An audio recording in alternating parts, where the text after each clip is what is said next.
Hello, friends. It is time for another modeling stream.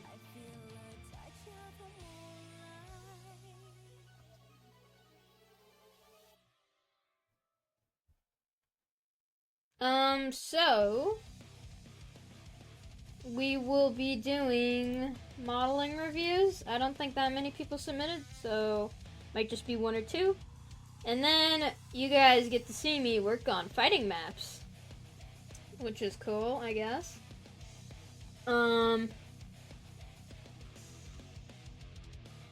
Yeah, I haven't personally made a fighting map, but I'm going to be optimizing them.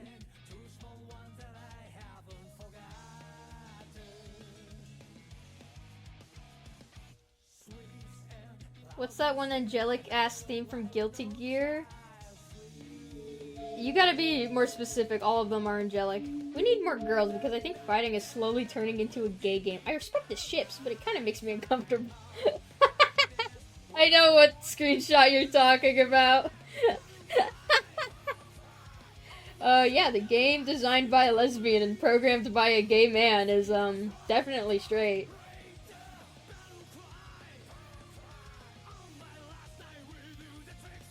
Hi, Sodakettle. How are we doing today? I'm very excited, and I have very mixed feelings. I got accepted into an internship. And also, I might kill myself, because it's finals week. Finals is in a week, oh. Oh, you got accepted into an internship. That's crazy. Good job. I hope for the best.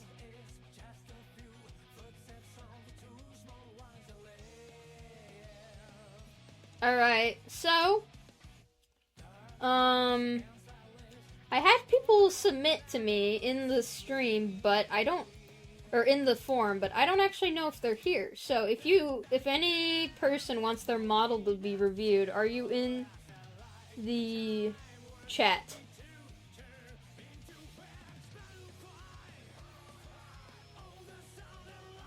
For model reviews, I don't have image firms and bot comp, so is it okay to DM me the model? That is completely fine. You can DM me. Just to make sure you DM me, telling me what the model would be used for, if it's like for a game or just practice, or like just for renders. And then, leave me some notes on what you want me to look at specifically, if anything.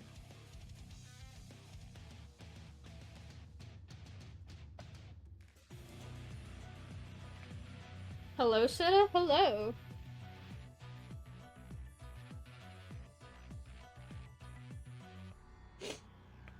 Let me drink some water.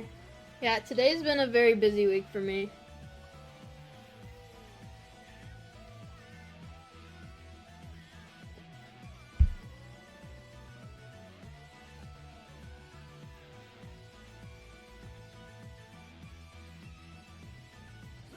Ah, this is you. Okay. Let me download this.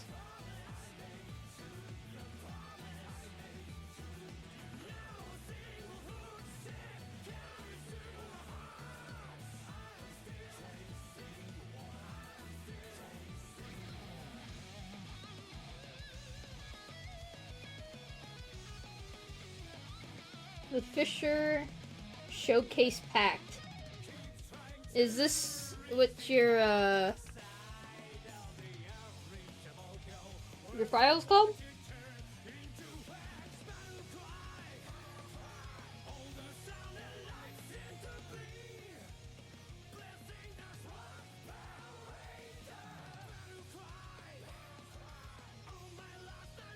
Hello?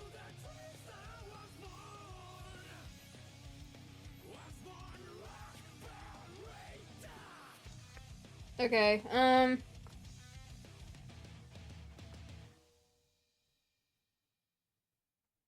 don't know if they're in the chat.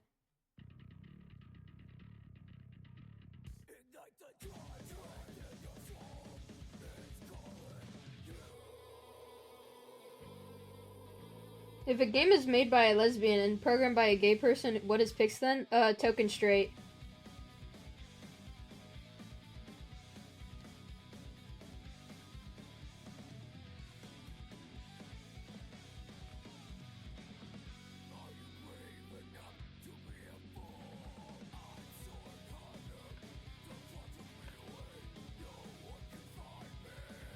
Okay, I don't know if the person is still in the chat anymore. They just left.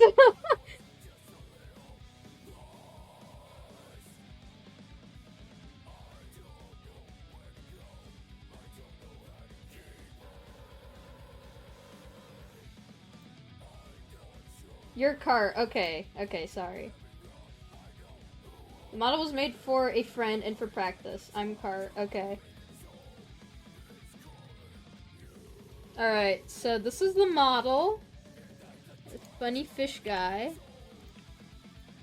Oh, shoot, sorry. I'm not even showing my blender. My bad.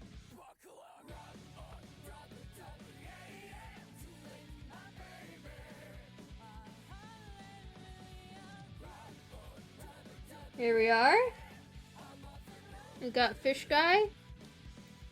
This is the reference. Let's bring this a little bit closer. So, do you play League of Legends? No, I do not. I have played League of Legends, but I have since uninstalled it.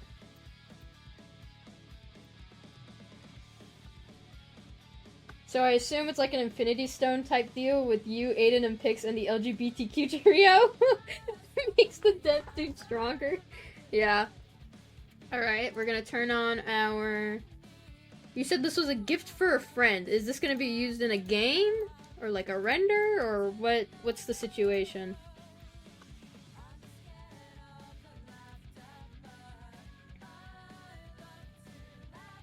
His name is the Fisher. Okay. Soda, what's your opinion on the Game Awards nominees list? Which category? Or like just the Game Award or the Game of the Year? It's a Secret Santa gift. Okay. Whoa! Okay. That is a lot of geometry!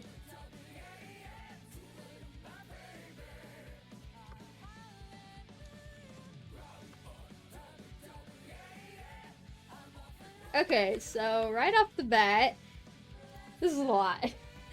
This is a lot of geo for a model of this size. I don't know how to model. Okay, no worries. That's why I'm here. I'm gonna teach you. Okay, don't even worry about it. So, typically what you want to do is, since you're a beginner,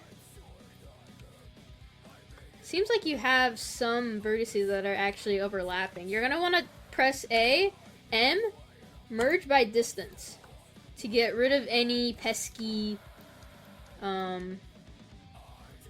vertices that are on top of each other.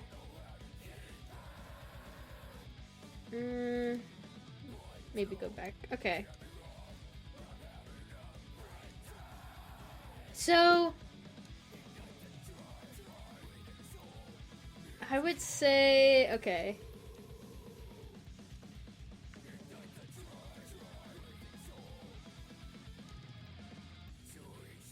I'm gonna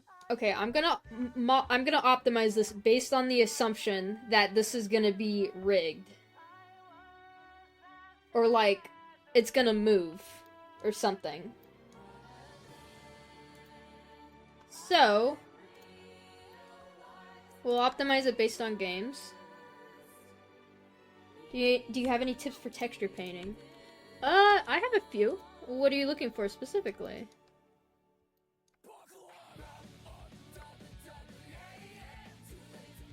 Did you do all the UV editing yourself?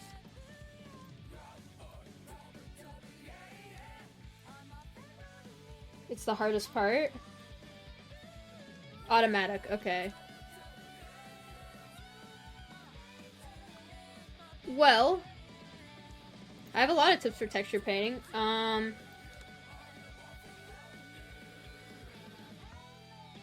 What you did here is good. You have it all on one image. Typically, you don't want to do multiple images unless it's, like, for a specific thing. Sorry, my music is kind of loud.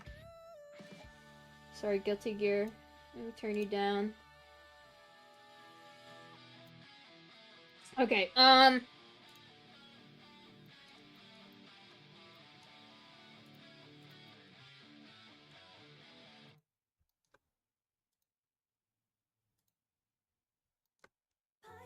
I would say, honestly, you could have made your texture paint, like...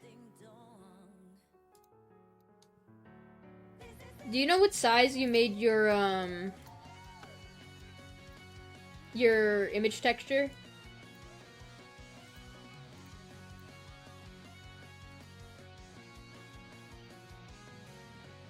$1,000 by 1,000? Okay, that's not bad.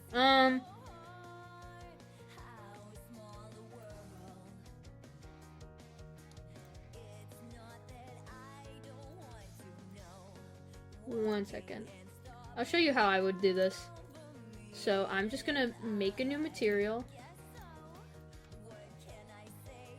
We're gonna add image texture.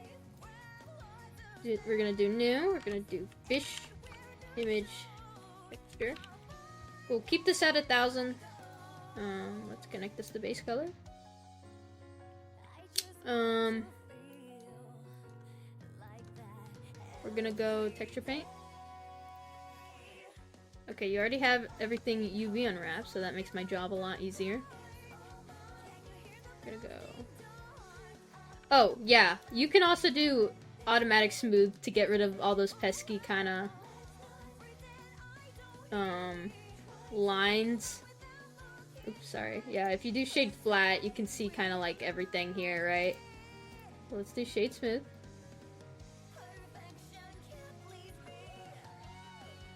We're gonna go here. And then... Whoa! They updated this. This is not supposed to look like... Okay, whatever. I'm gonna color pick this. Kind of move this up. We're gonna make our fall off. Have this. Make a big ass blob here. We're gonna make a big ass blob here. Oh, let me turn up my strength. Big blob here. Maybe color pick this again. Big blob here. Here. I know it looks weird right now, but just trust me, okay? This is the definition of trust me, bro.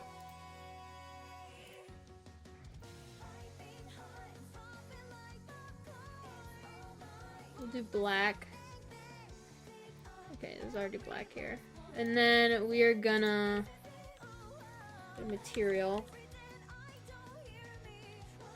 And basically move these UVs based on what colors we want them to be. So let's move these out.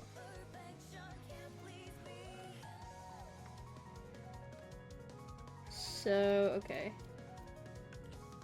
Control L. This is green. So we'll put this up here. And then we'll move these hat UVs over here to purple.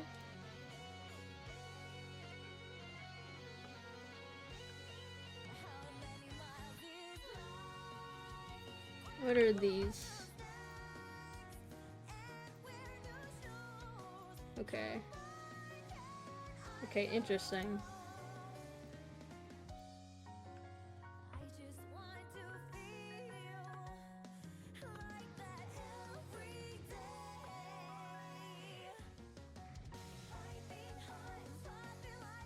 Seems like you have little boots down here, so we're just gonna add a seam. And then we'll add another seam at one of the corners. Mark seam. And these seams are gonna help us unwrap. I'm just doing Alt and then Shift to select the line. We're gonna select all these, Control L. Select by seam. We're gonna press U and unwrap. Oh, this is new. Angle based. We're gonna shrink that. Make that purple.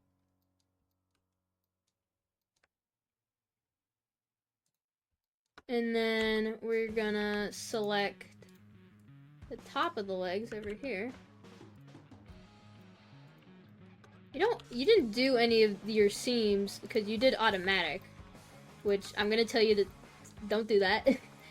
You want to try to manually do your seams.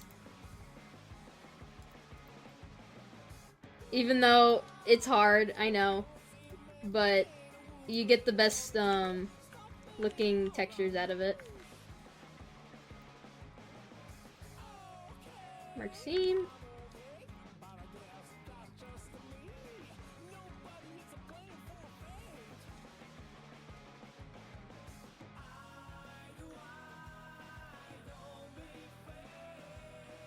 And then we're gonna...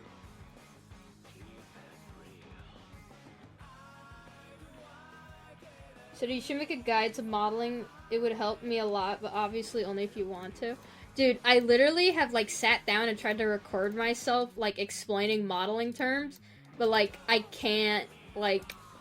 Every time I do it, I sound, like, incoherent. Like, I sound like a insane person. Let's do angle-based again. Let's go back to material preview. That's just Z and then go to material preview, and then we're gonna... It doesn't matter if these overlap. UVs can overlap, it's fine. We're gonna make that purple.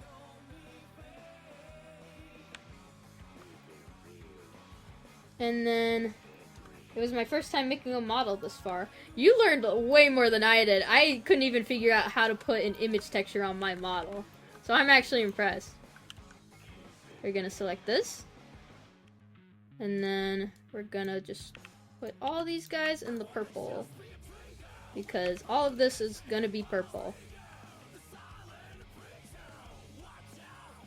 Doesn't matter if it's overlapping, they're UVs.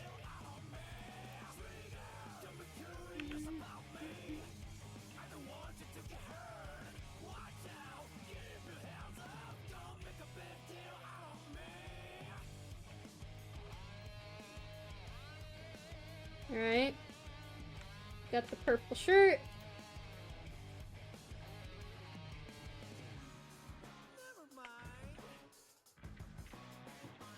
Hey, I've been learning to use Roblox Studio building and script. Any tips? I'm not a scripter, so I can't help you there. And then, let's do the hands. I'll be doing some studio stuff this stream, though, so just give me a bit, and I can give you some advice when we get there. We're gonna select that, unwrap via angle. Looks a little shit, but that's okay. It's a UV. We just want solid colors.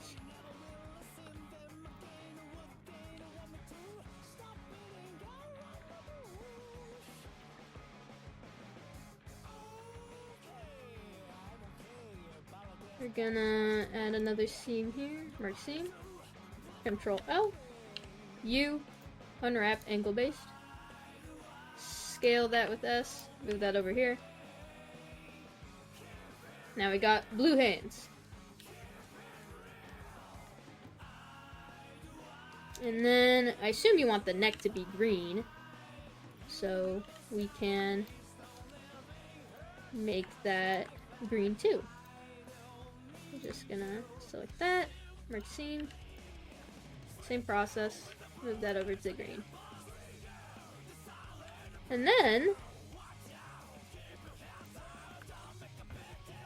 okay, it seems like the rest of the head is over here.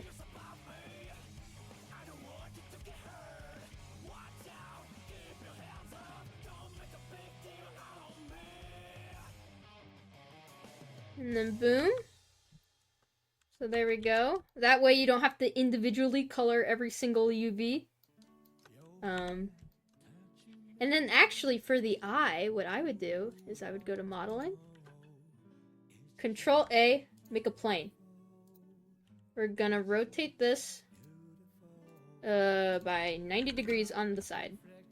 We're gonna add a mirror modifier, which is this wrench. Go to modifier and then add mirror. We're gonna mirror it on the Z-axis. Scale this down. And then we're gonna kind of want to move this, like, let's say here, right? Now we got a square. So now we're gonna go to texture paint. No, shading. I lied. New. Image texture. New. We can make this a little smaller. So let's say like 500 or something. Fish eye. New. Connect that there. And then we're gonna press this alpha. Put this here. Then you want to go to material. I don't know if they fucking moved it somewhere. Give me a second to find it. Hey Soda, may I ask you a question about this Photh? Not right now. I'm trying to teach people. Shit, where did they put it? They always move this shit every time there's an update. It pisses me off.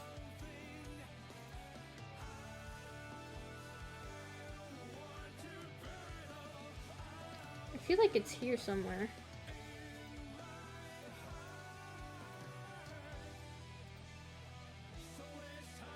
Where the fuck is it?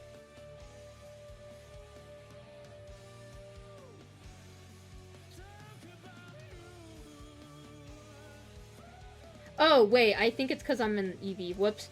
Turn this to cycles. My bad. Then go here.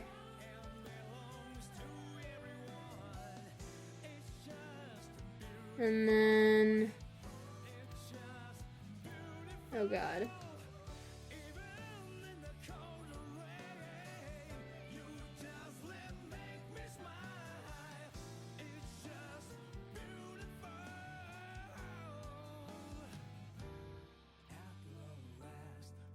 I literally have no idea where they moved it. I'm so sorry. I'm using the latest update. There should be something called, like, you can change the mode, basically.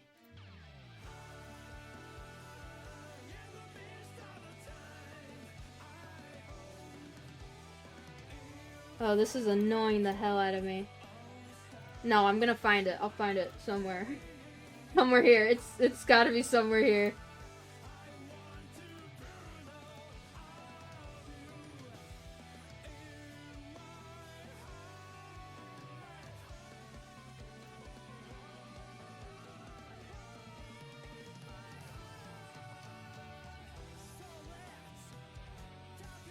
Did the donut tutorial do anything for anyone? I find it tries to teach too many things at once. Don't do the donut tutorial. Donut tutorial is terrible.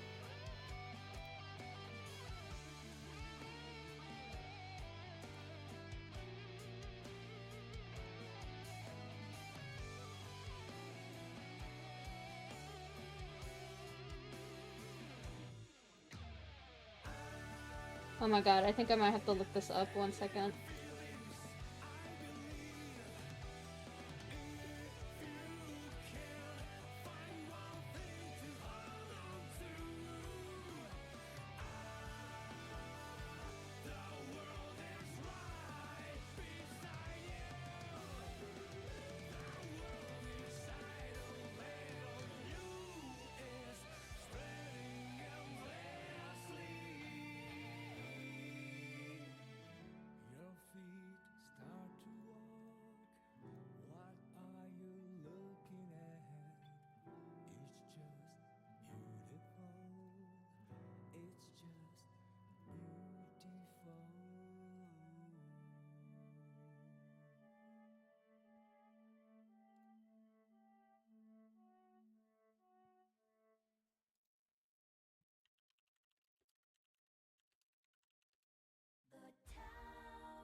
What?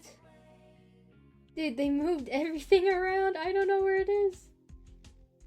Okay, it's fine. We'll carry on.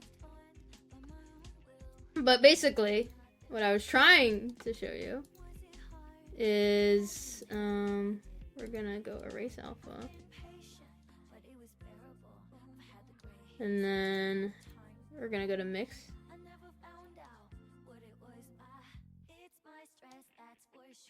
And then we're gonna move this down.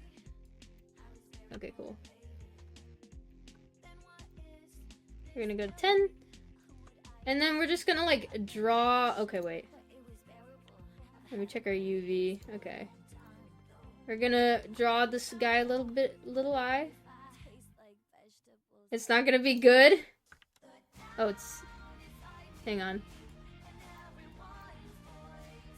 It's the wrong way. I did not flip it. Make sure your UV is the right way. We're gonna rotate it by 180. Okay, cool. Go to erase alpha. Just erase this.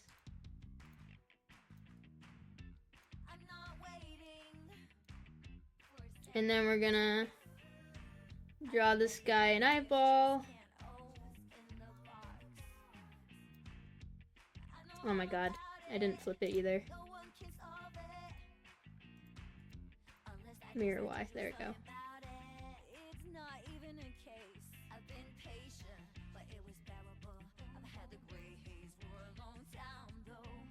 I'm on mouse, so this won't look very good, but you get the point.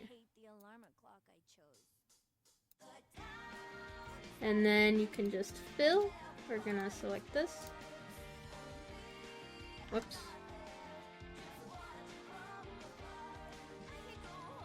What?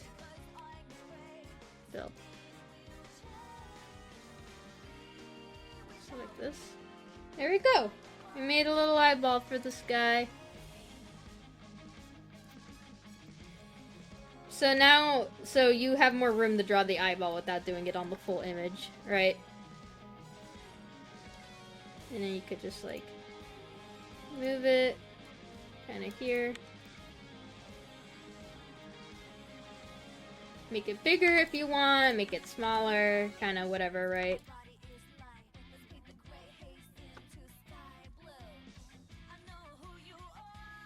And if you were planning on texturing like little details on the hat and stuff, clearly don't do this. Only do this if you have really solid colors. If you want to draw on them, you will have to make space for it. So like, if I wanted to draw this little hat detail, I'd have to like move this. I'd probably be better off making a new image texture, but just for the sake of the example, you'd want these to look pretty nice. Maybe a little bit bigger if you want it higher resolution. Go to painting, and then let's color pick this.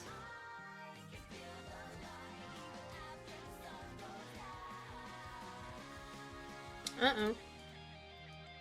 I think you got some of your normals flipped. Yep. Another thing to watch out for. This is a really easy fix. You just go normals, flip. Whoops. Did not mean to flip that. Normals, flip. There you go. Now your model is inside out. But, yeah, that can affect your texture painting as well. And you just draw this little line. Or whatever. You can probably do it on here, too.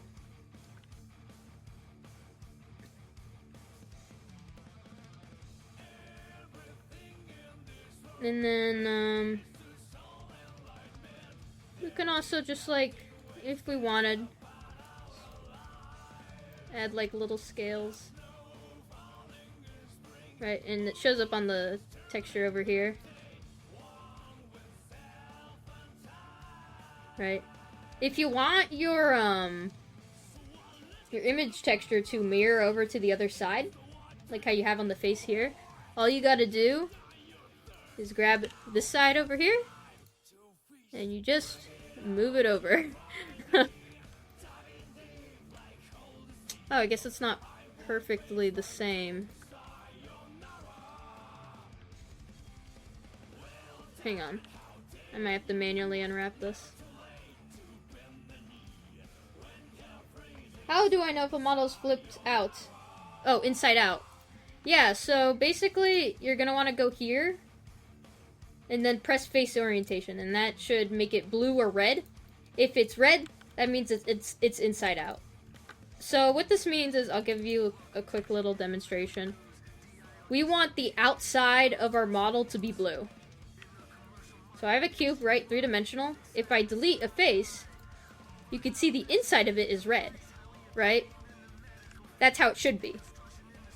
However, sometimes, for whatever reason, sorry, I didn't mean to delete that. For whatever reason, while we're modeling, it can look like this. We don't want it to look like this. So we go to mesh, normals, flip. And then it flips it. And now it's the correct way. For planes, this isn't going to matter as much because it's a single face. So you don't really have to worry about this too much. But yeah. Let me just turn this off. We are gonna select, oop, sorry, I'm in face mode. Go to edge mode. We're gonna select these, mark seam, and then we're gonna select the other side. Select these.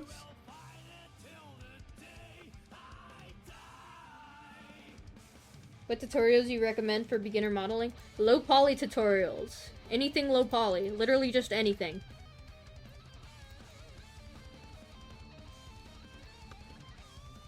We're gonna select both of those. Unwrap. So press U. We're gonna drag these over.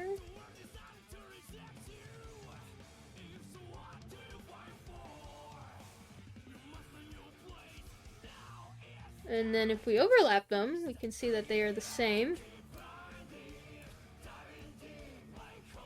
Flip this over. And then boom! It mirrors onto the other side. Right? So anything I do on this face, or anything I do under this UV, it'll automatically show up on the other side. So I can draw like, I don't know. Let me draw like a little blush. Now the fish is blushing. Okay. And we can also put some detail on like the tail.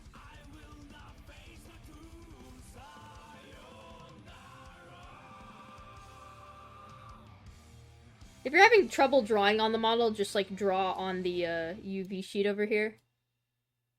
So, like, you just do that, color it. That's because I didn't unwrap this part either. Okay. Let's we're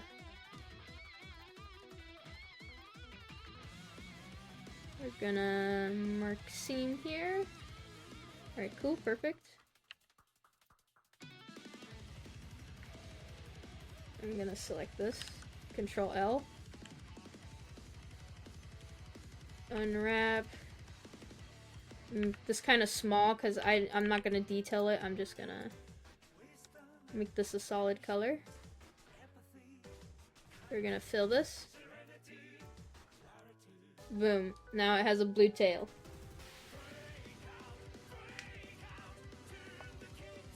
But yeah, so I would just say plan ahead when it comes to texturing. If you know you want to draw on a detail and not model it, you want those UVs to be bigger so you have more space to draw something on it. So like if I were to try drawing like detail on the shirt and I have my UV that looks like this, and if I tried doing it, like let's say I'm gonna go draw a heart, right? You could see it doesn't look that great. Right? So, yeah. We can fix that just by going to the sleeves here.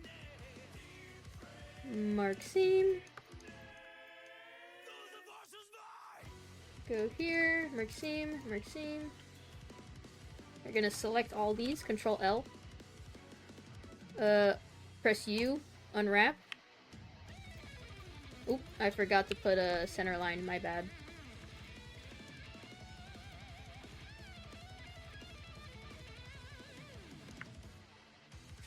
Make sure you have a center line, otherwise it's gonna look all fucked up like this. We're gonna remove my selection here as well. Mark seam.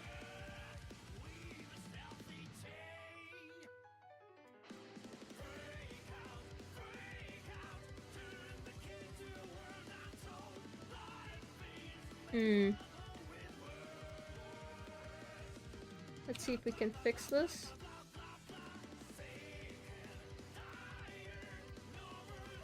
Clear seam.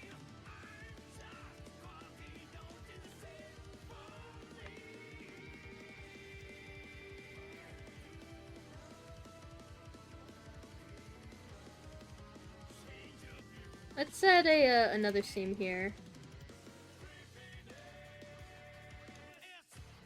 Mark seam. Mark seam here.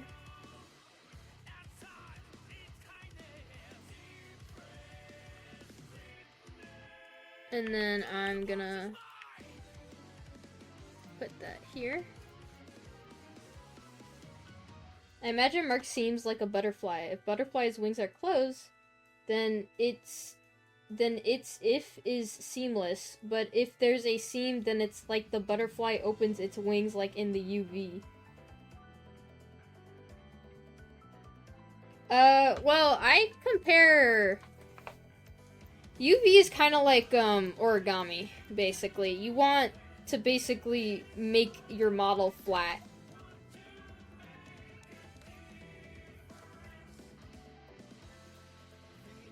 Which is what we're doing here. We're basically making this entire torso here flat. And that's what it looks like here.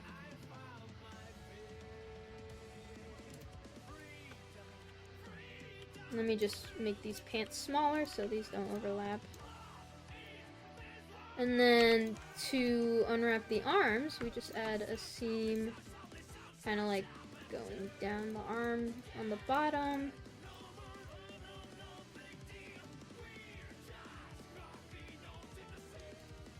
Mark seam here.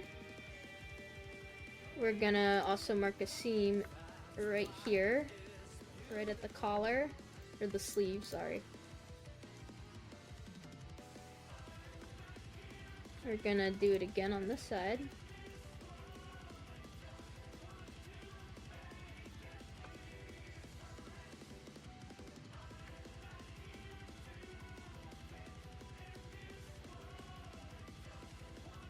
And then we're gonna select these, Control L, unwrap, angle based. Cool. Now we got our sleeves.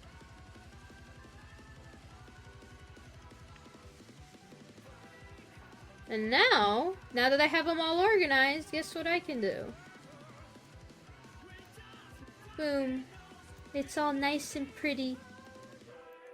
And I can also draw on the sleeves, because now that I have them separate... Oh, yeah, we're going to use one of our tricks that I just showed you. We're going to... Oop, mirror on Y.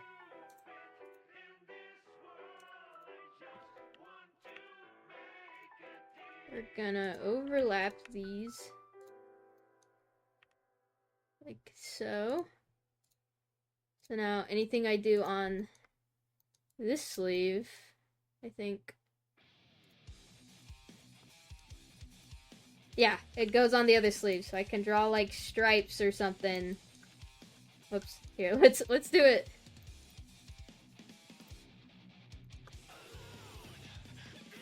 I'm gonna move my radius down to like 5. Boom, boom, boom. I got stripes. It doesn't really align super well, but you get the idea. Is it okay to use mirror, then do the changes for the body? You're supposed to technically do that.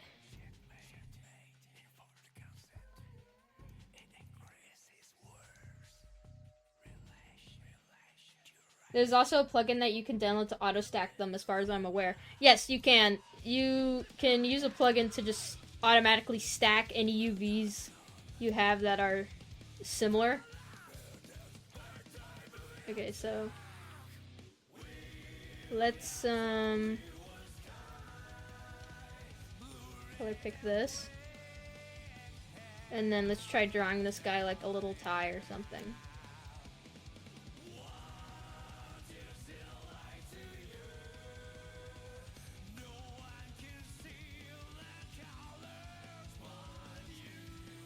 Or we can go to, I think it's, yeah, X.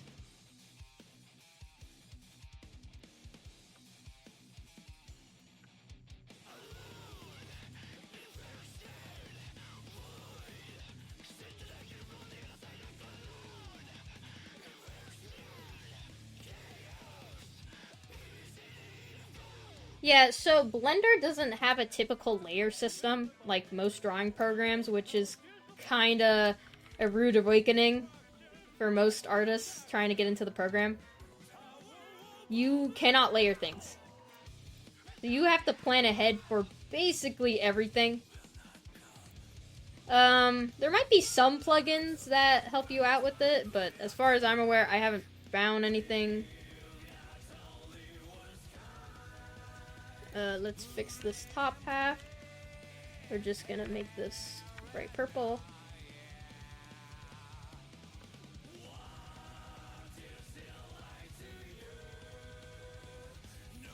We're gonna mark a seam here for this guy's belt. And then we're gonna... let's put another seam at the back. Oh, no, there already is one. We're just gonna remove that. You get a flat seam, and then we're just gonna kinda put it here because it's black. So now he has a belt. Or they have a belt, or she has a belt, I don't know. Yeah. And you can also make UV a lot, like, separating your UVs a lot easier by optimizing your model. So you don't need all of these edges. You could totally just, like, dissolve a lot of these. Don't delete, dissolve. Like so.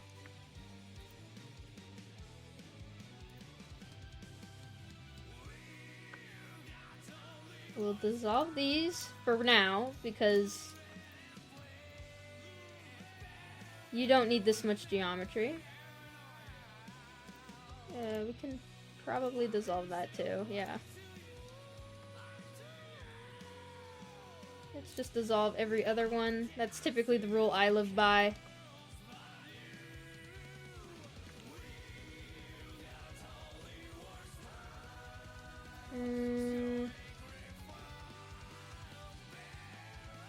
Let's see. We're just gonna dissolve by the arm for this example.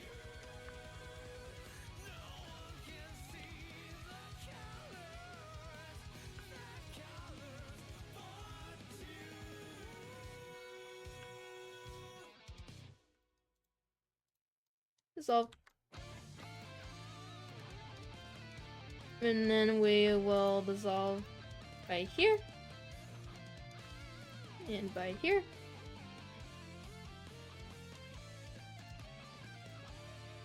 It might look a little funky right now, but don't worry, we're fixing it up. Let's dissolve these. And these. These aren't really necessary either. Typically, you would want to optimize your model before unwrapping because you might have some seam issues. But don't worry, this is just for the sake of the example. And then,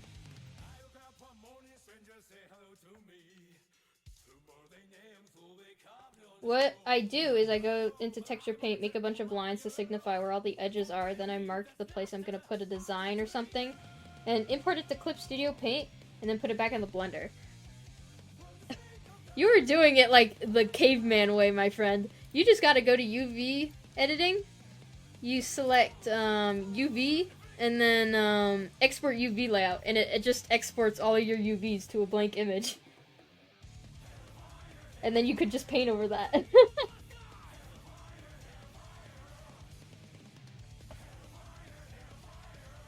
But, yeah.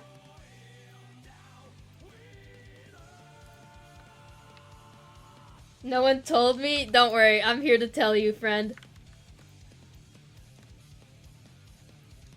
You can also merge a lot of these. So let's merge these, for instance. You're gonna press collapse. Collapsing is basically just collapsing this point and this point and this point and this point with each other. You can see that made a triangle here. So we can further collapse these. Collapse. Just keep doing it. Collapse. There you go.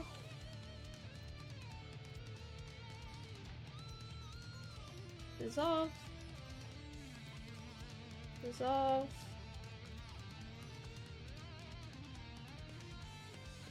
And then we can probably collapse these two.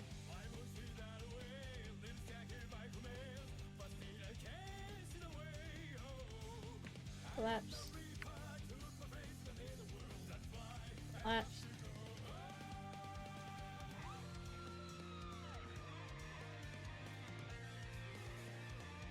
Right, so you can see how much less edges this requires compared to the other arm. And that was just by a bit of a dissolving. And it pretty much looks the same, right?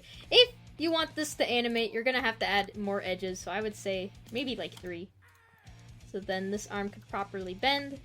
Just make sure you don't have any engons like I did, because I'm a big dumb baby. I'm missing one on the bottom. Where is this? Ah, here.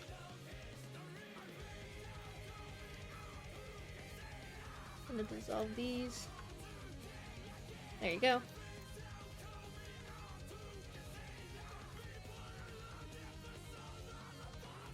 There we go. That's what I would lower it to. And this is much more UV friendly since you're not working with 10 billion different edges.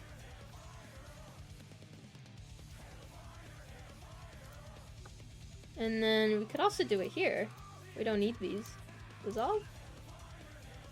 And then dissolve. It just gives us less UVs to work with. We don't gotta worry about it. Less geometry, better UVs, typically. Well, not always, but yeah. You're just looking for things to dissolve that pretty much don't change the silhouette at all of your model. Like, if it doesn't change the shape, get rid of it. That's kinda the rule I live by. And then you could just do auto smooth and crank this up. What's the difference between dissolving and deleting? Good question. This is dissolving. Right? You can see I dissolved the edge. It reconnected these 2 points. This edge and this edge. If I delete, it doesn't do that. And it keeps the vertices. So you're going to want to dissolve, not delete. Dissolve. Very nice. Deleting. Not very nice.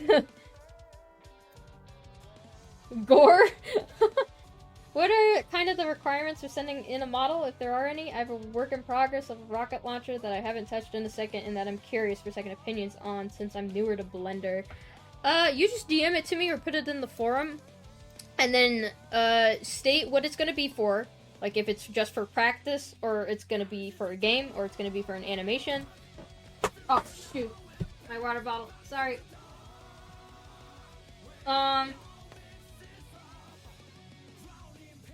And then you just leave any notes that, like, anything, like, what you want me to review, anything like that.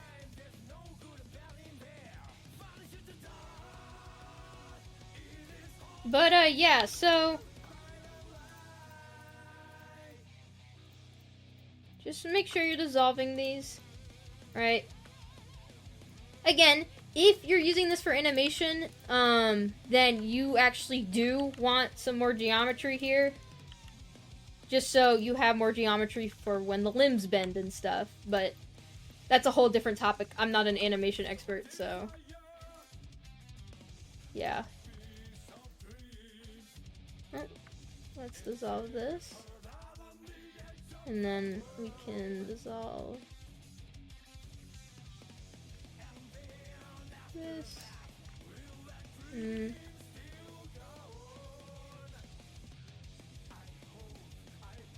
could probably merge this here. If you want to, like, dissolve an edge, but it still has, like, it still keeps some of the shape from a different point, you could just merge from last. Select this, dissolve, then boom, gets rid of it. Same with this. We're gonna merge this here. Merge this with here. Select that, dissolve. Gets rid of it. Don't need it. Same with here.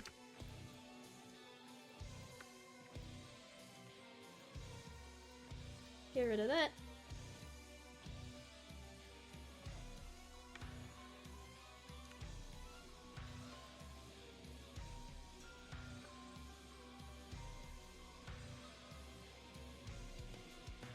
Let's merge the fishies. Just gonna dissolve that.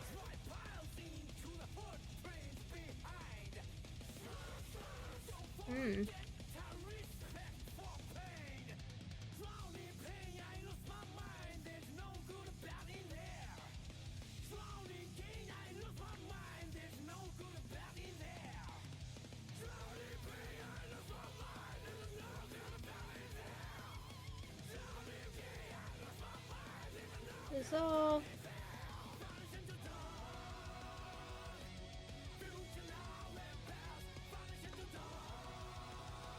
Dissolve. Merge that and dissolve.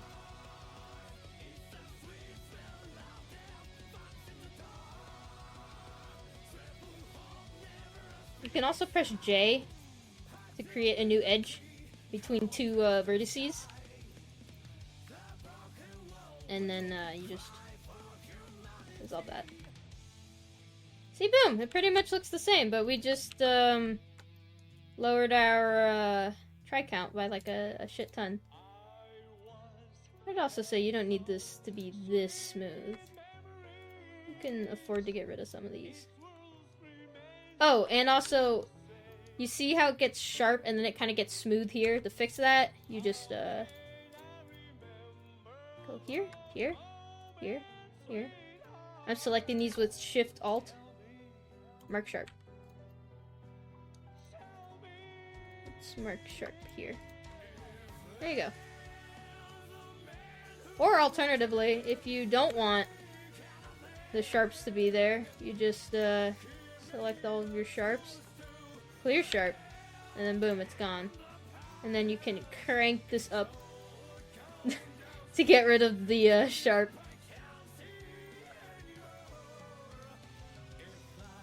And there you go. That's kind of my advice. Make sure you're not using a lot of geometry. Like, this is too much. When in reality, you kind of just need here and here.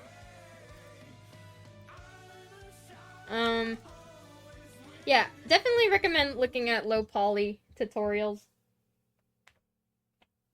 But, yeah. That's my advice. I hope that helped you.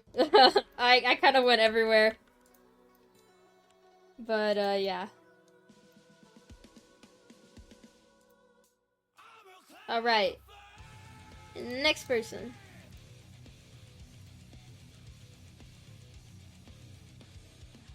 Let's see. Who wants to get reviewed next? I only do people who are in the chat.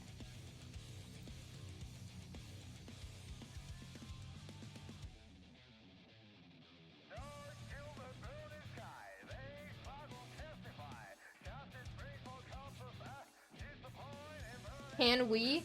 Can you what?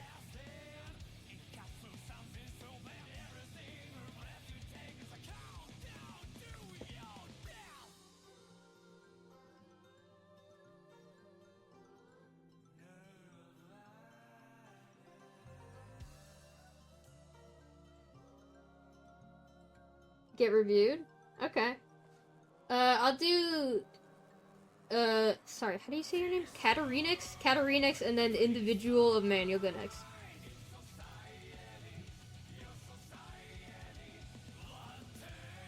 Katarinix, where is your model? Is it in the form? Or in DMs? In the form, okay.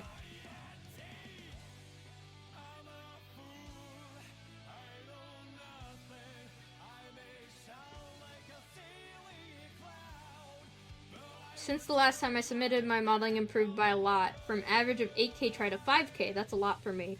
So here's one of my recent models for review. UV's topology, all that good stuff. For rendering or animation. Alright. I'd like to see it. Let's open this bad boy up.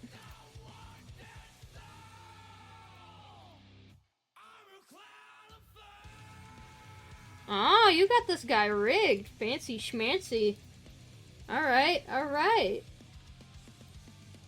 Oh, you don't got any of your textures, though. Womp womp. That's okay. We're just looking at the raw 4K. Pretty good.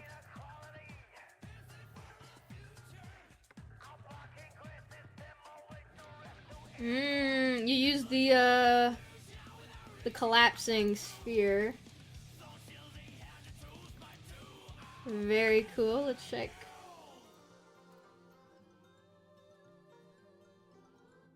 Alright. You said this was for animation. Okay. Well, seeing as I cannot see your materials, I assume most of the detail is in the material.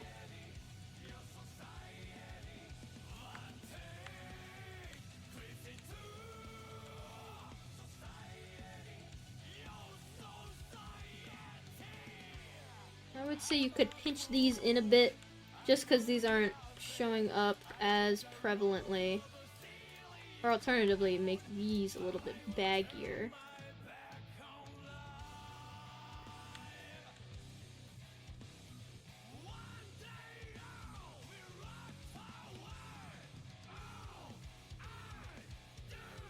Very cool.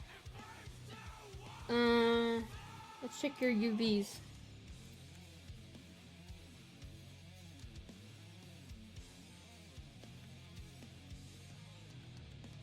Did you do automatic, or is this by hand? This looks like it's by hand.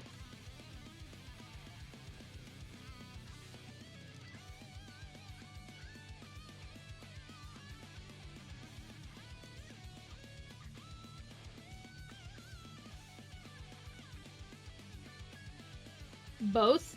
Okay.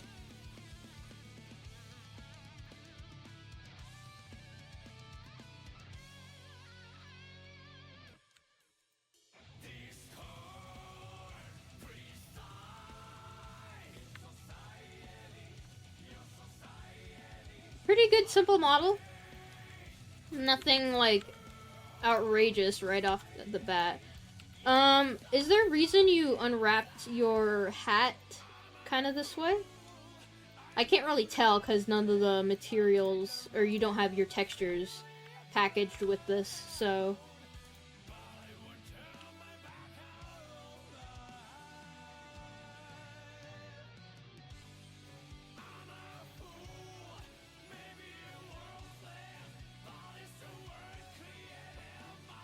Yeah, you messed up the hat? Alright.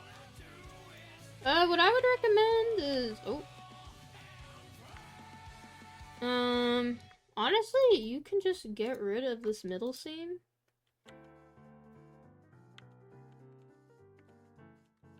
Let's,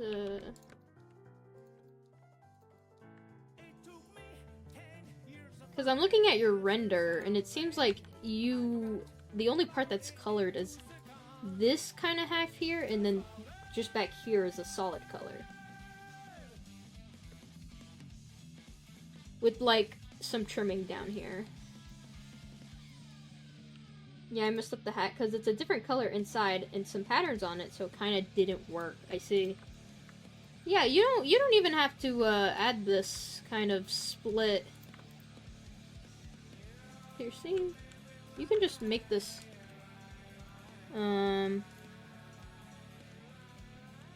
Ooh. Oh, I see. You modeled this directly from the hat. Ooh. This should have been a separate... Or this whole extruded part here could have been a separate part. You didn't need to extrude it from the sphere.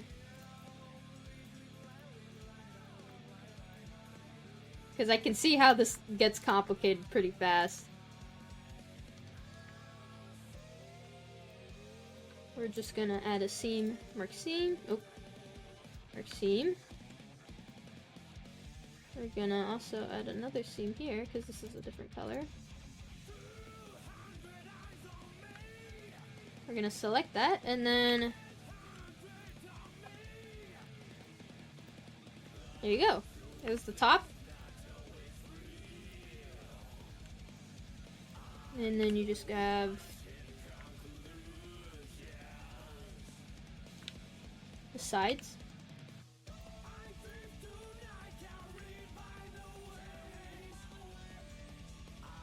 And then this can be its own UV entirely. There you go. Whoops. I did not organize these right.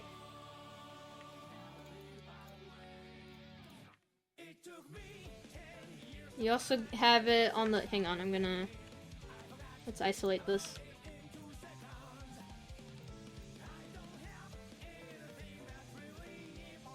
Your seam.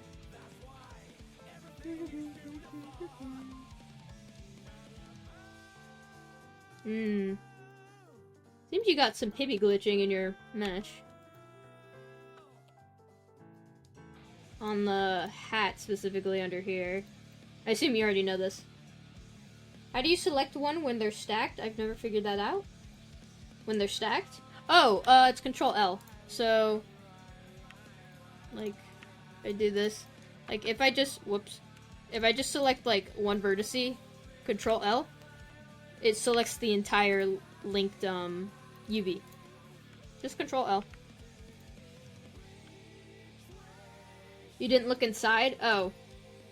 Yeah, you should maybe do that when you're making hats.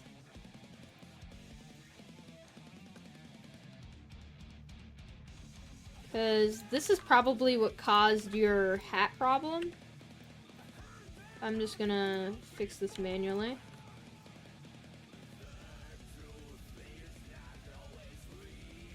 Let's merge these. Collapse.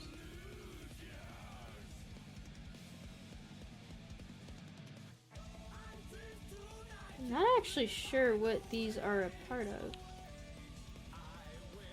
I also forgot to collapse these.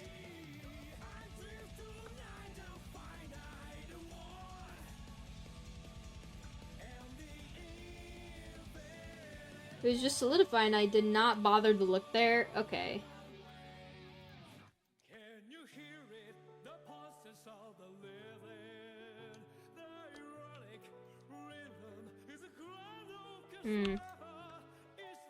We are gonna try and fix this.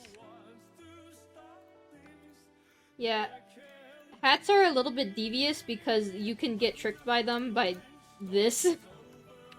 Not looking inside. And then we're gonna collapse these.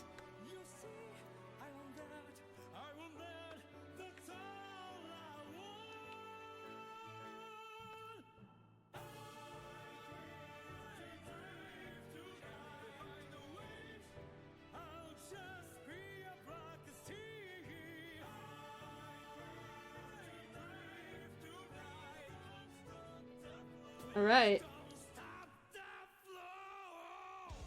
And now, we have this entire strip, unwrap, angle based, boom, completely flattened. Same with here. I'm just gonna add a singular seam here. Let's make this, whoops.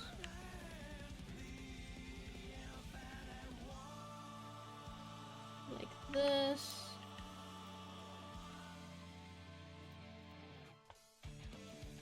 And then this inside, We're gonna unwrap like so.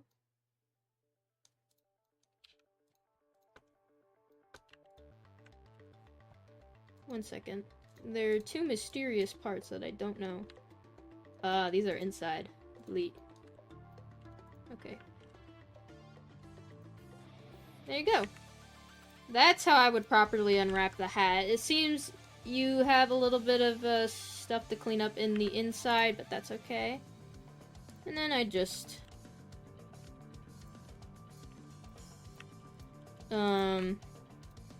size it accordingly to what I want the patterns to look like. You said you wanted a pattern on the inside, so this would probably be my biggest UV if you're drawing patterns on it. So let's make this like so. And probably the inside as well. Let's make it like that big. And then the inside. The outside seems to be one solid color, so we can make it slightly smaller.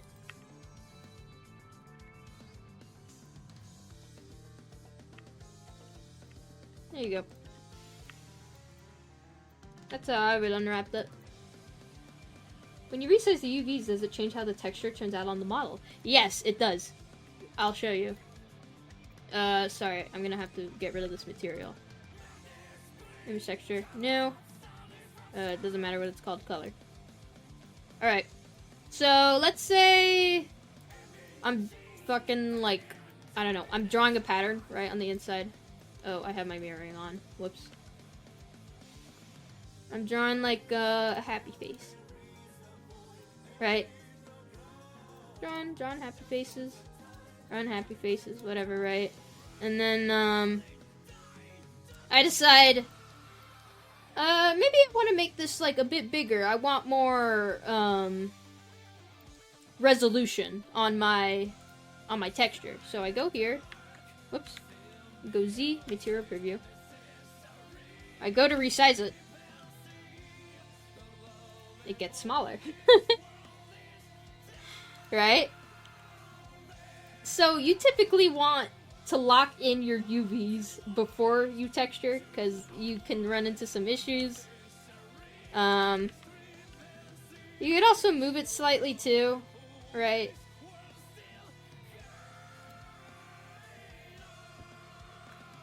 And if I make it smaller, it makes it bigger, of course, and less resolution.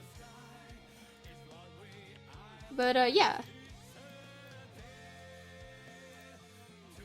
And then, Alt-H.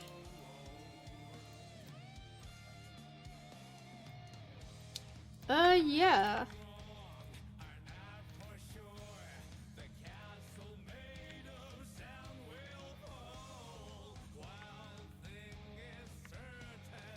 You did your torso UV pretty well. I'm not exactly, like, a rigger, so, I can't really, like, critique the weight paint or whatever. Well, I've done it, but, like, I'm not the best at it, so. Yeah, this is a cute little model. You did a good job. You even deleted the back faces. Good job. I'd just say be careful of your hats. Oh, you can also do an auto smooth here.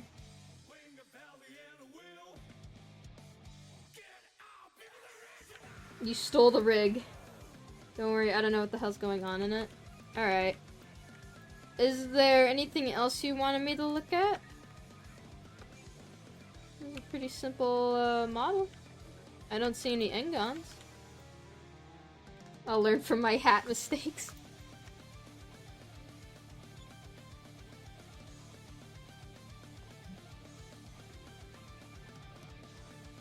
I think that's all. Alright.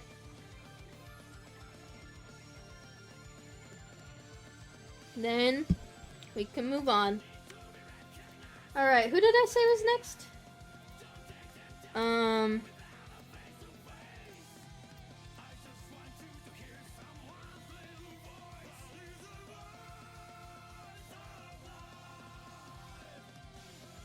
Thank you, Soda, for showing me the hat. No problem. Individuals of man. Okay. Individual, are you still present? Can I be next in line after the next person? Yes, you can. Catastrophe.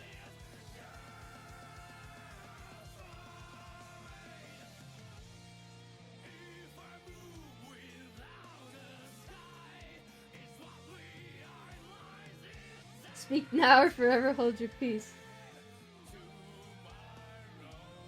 Alright, well, I'm gonna give him 10 seconds. 1, 2, 3, 4, 5, 6, 7, 8, 9, 10. Okay, well, we're moving on. Heading on to my last question. Am I able to submit the model I submitted for the dev apps for review here? You can. Alright, Catastrophe, we will do you then. Congrats, you got moved up in line. Is it just a thread? Yeah, you can either DM it to me or put it in the form. Alright, Catastrophe, did you put yours in the form, or did you message me?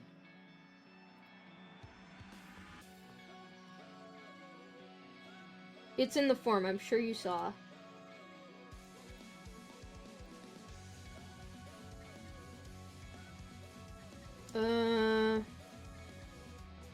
Is it the clown banhammer?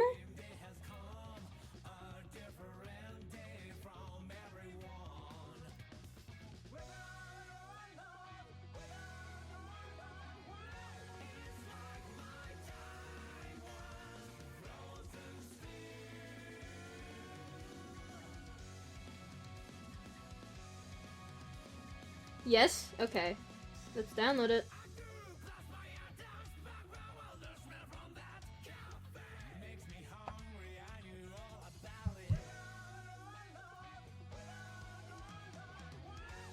Open. Clown. Honk honk. Very cool. Alright, let's take a look at this. 4K! Wow! Very cool. Let's go to wireframe. Nothing immediately stands out to me.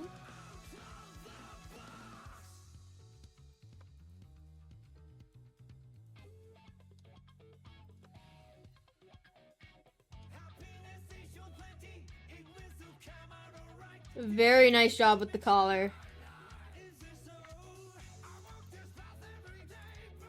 Yeah, honestly, this is like from a first glance, this is... Alright, you got textures.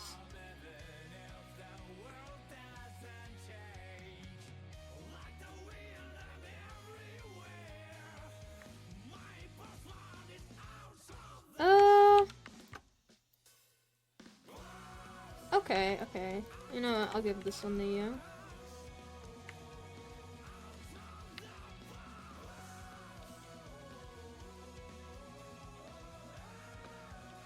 Alright.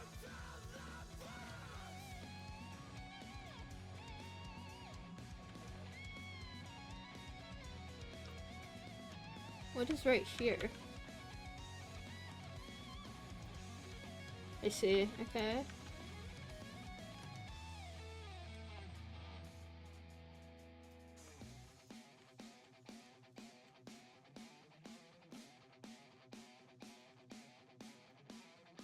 You said this was your second model?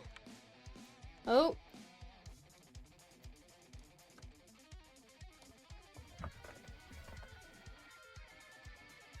Okay, so I see an issue.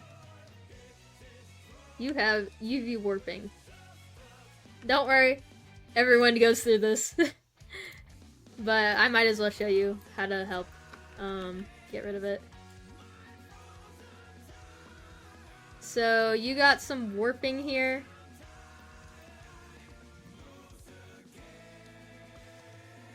I also go through this. I think yours is a little bit more justified because of this kind of cone shape with this point at the top. Let's see if we can fix that.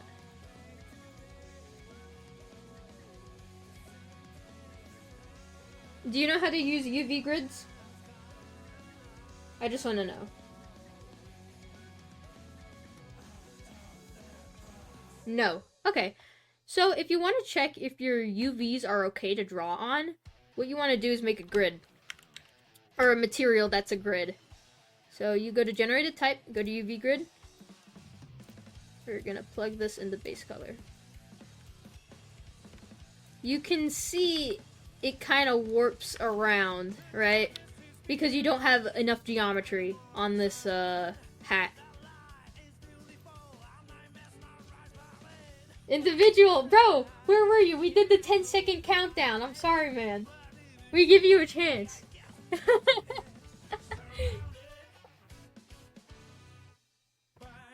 No, it's okay. I'm only playing.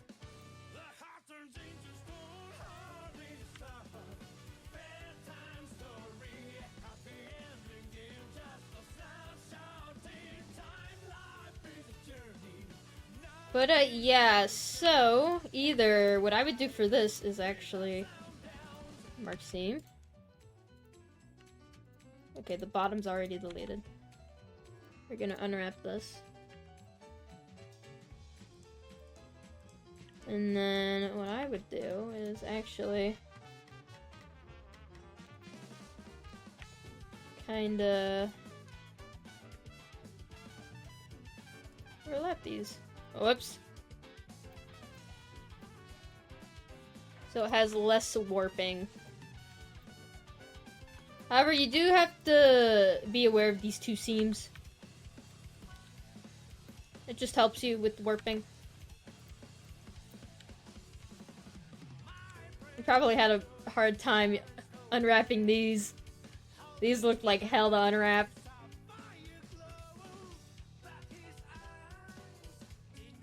Well, it's probably warped because of how much of it, the shape. I know it was awful. Yeah, this looks tough, man.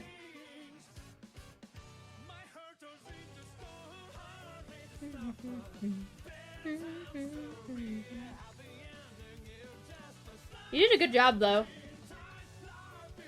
I would say for how simple the design is, like, it's fine, so you don't even have to redo that.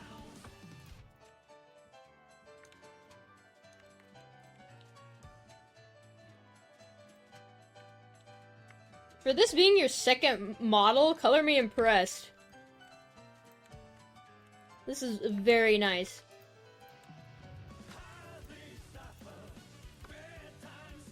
Oh, you colored this manually? Oh. Oh my god, I feel so bad for you. Why did you do that? You could have just gotten a repeating image. Oh my god.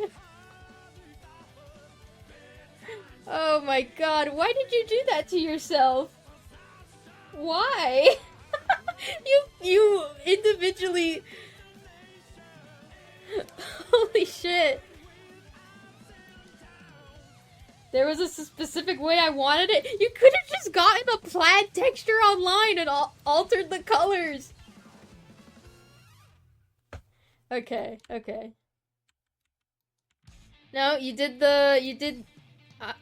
overlapping.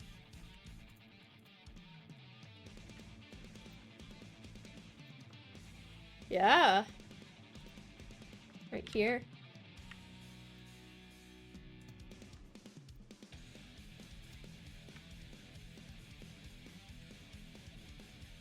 How do you get a repeating image? I can show you how. But I would have to leave this file. So I just want to review everything before I do that. Yeah, no, you show a very good understanding of, oh, just remember to clean up some stray pixels.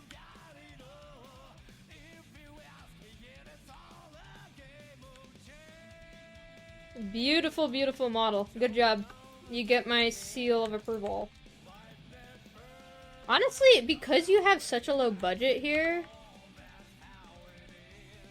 you could even afford to, like, even add more geometry. Like, I would just straighten this. Just by a little bit, just to make it that extra bit rounder.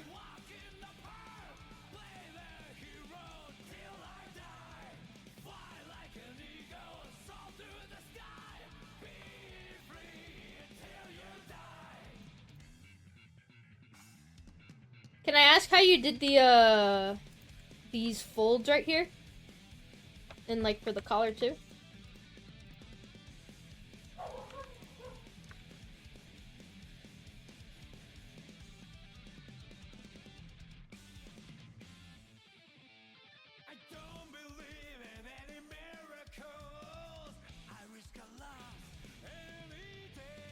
Mr. or Mrs. Cat? I made an outline with edges and then extruded it.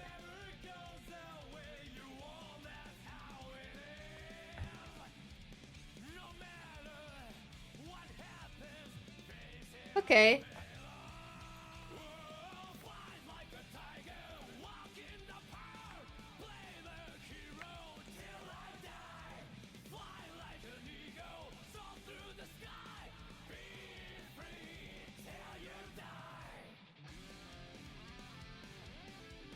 Didn't use the knife tool. Alright.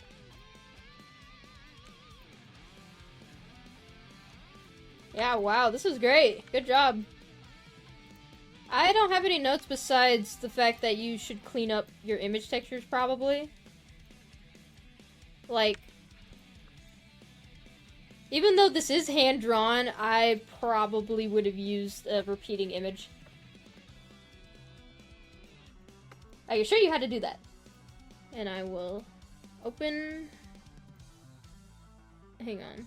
Let me see. I think it's in my Regretivator files. Or maybe my Baguio file? I don't know where I put it.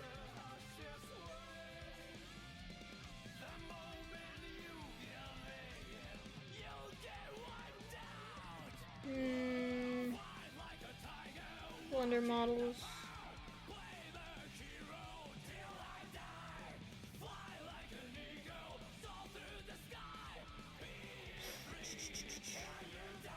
Where did I put it?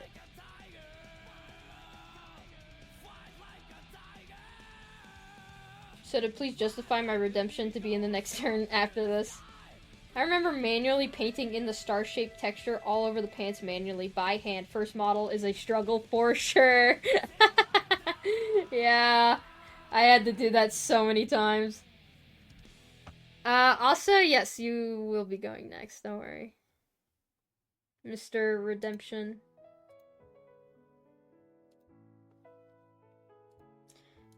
Where did I put it?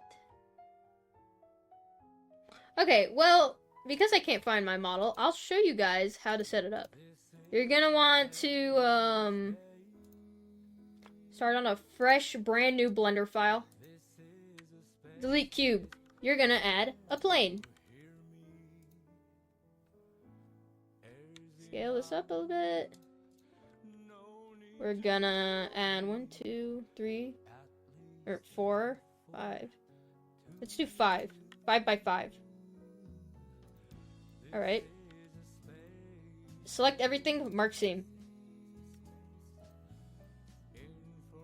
Then, what you're gonna do is you're gonna unwrap these. Let's do, unwrap project from view. I think that's okay. We're gonna unwrap all of these individually. I think you can actually just probably do this and then... No, you can't. You need them to be...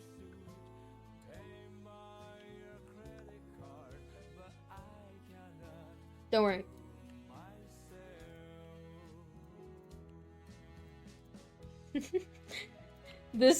This will be helpful, chat, I promise. Just trust me.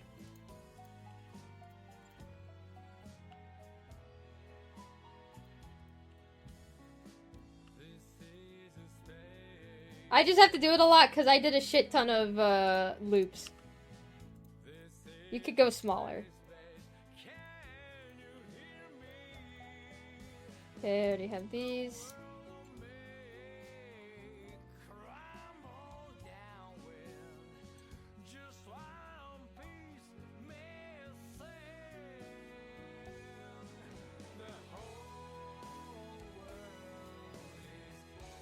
Alright. Cool. Then, shading. New. Make a new image. Image texture. You technically want this to be intentionally small. So let's do something like 512. This is gonna be my texture. Whoops. Texture. Plug this here. And to check if these are all the same orientation, we're gonna put a blue dot here. We're gonna put a red dot here. We're gonna put a green dot here, and we're gonna put a pink dot here. We got some work to do.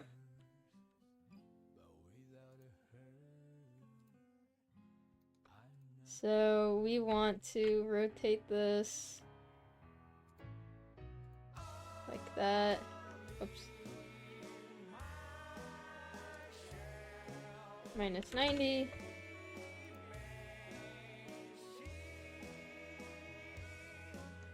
For all of them.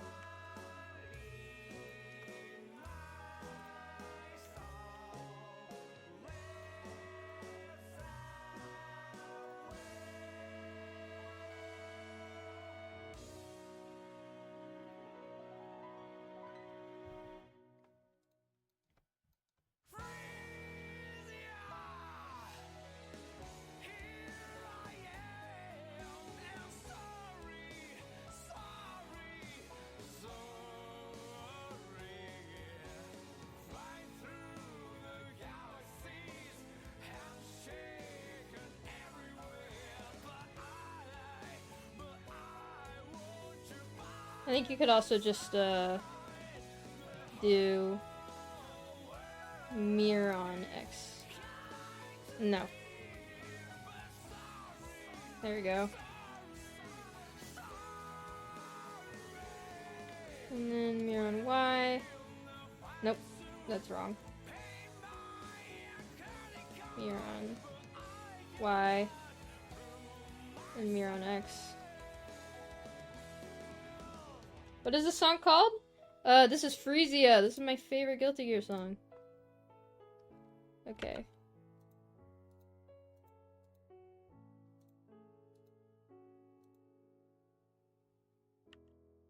We want you to go here.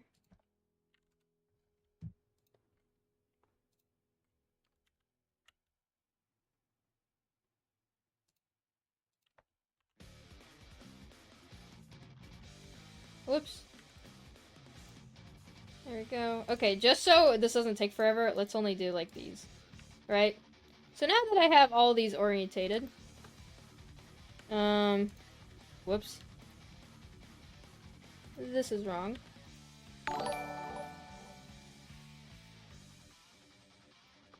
Or no, these are wrong. No, this is just wrong. I'm stupid. Thank you, that slime strafely, for Prime sub. Now we can start making our texture. So I'm gonna go to here, and then I'm gonna make this black. And then, watch the magic, watch the magic. You can make, oh my god. Repeating, I have something that's not aligned.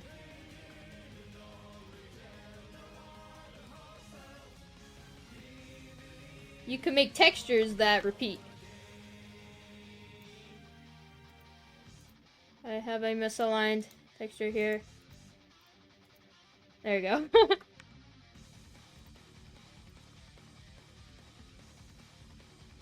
Check it out. I can make textures.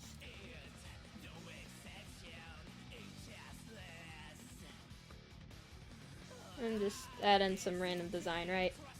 And these are all repeating, so... Oh, 1 second.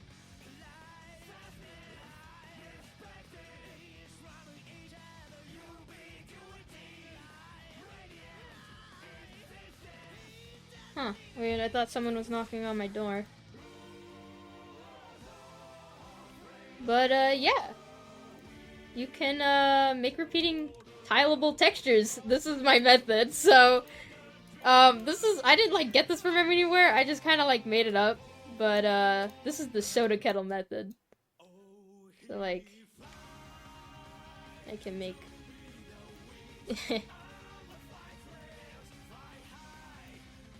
And then you can have, like, stars in the middle. And then, like, maybe, like, I don't know, like a thing here. Something. How do you apply that to other things, though? Well, okay. You would make this, and then, basically what you would do is you would save this as an image, right? You could save this as an image. Let's see if I can demonstrate. Let's erase this. Let's say I want a repeating flower texture. I remember I had to do this for Valley Staff. I needed a repeating flower texture, but I didn't know how to do it, and I needed it to be custom, so I couldn't look up anything online. So what I did is I made this. Oop, gotta mix. I made this kind of like. Let's go smaller.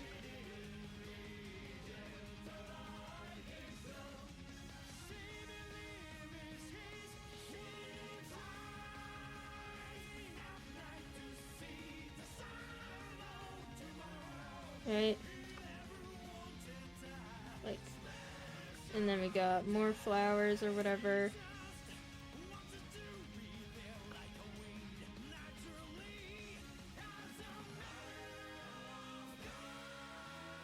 Right, so let's say I make this design. I'd want to go to save image as. I'm gonna switch because I don't want you guys to see my files. Save image as. Save it to somewhere on your computer. I'm gonna save it to my texture folder. We're gonna call it flower brush. And then, I don't actually know if this is gonna work because I haven't done this in a while. We're gonna go to here. We're gonna do, new. And then we're gonna open the flower brush we just made. Let me go find it again. 1 second. Oh my god. Sorry, someone is DMing me on Steam.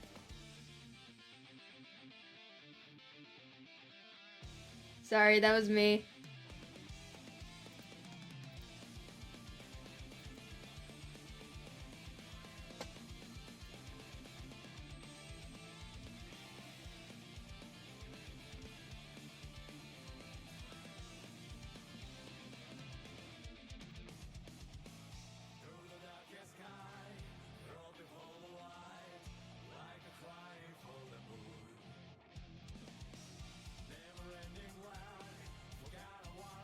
Who in their right mind uses Steam to DM people?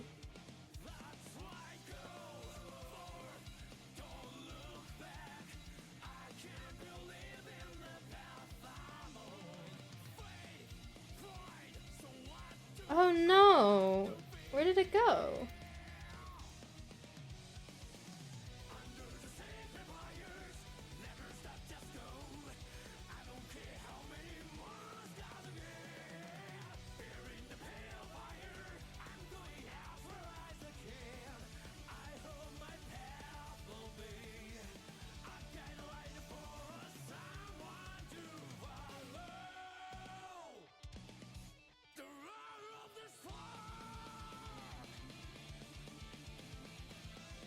Ugh. They, like, moved it somewhere else. Oh, no.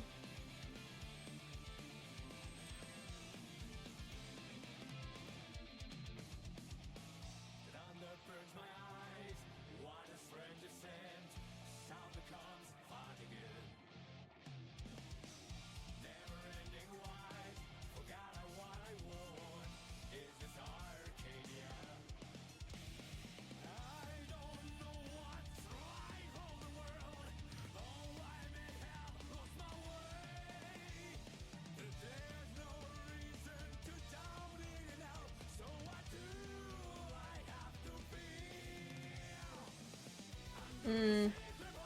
1 second, chat. I'm gonna have to look this up.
I think they removed it or something because I cannot find it.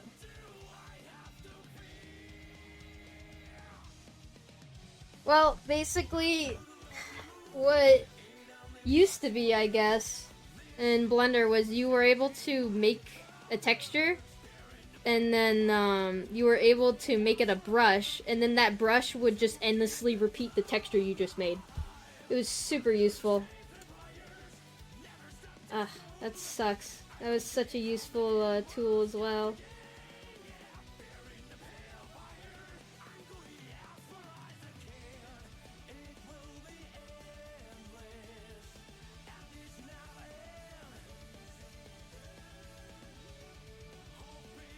But, yeah. If I figure it out how to do it, I'll tell you guys. Alright.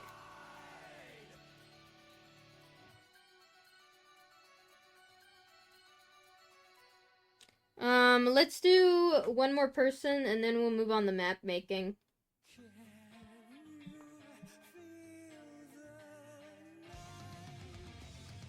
He said if for next time you can actually use Krita to create tiling textures as a function of displaying it in similar ways you did in Blender without the torture part. Please spare yourself some nerves. Okay, but Krita is gay and I don't like it, so whatever.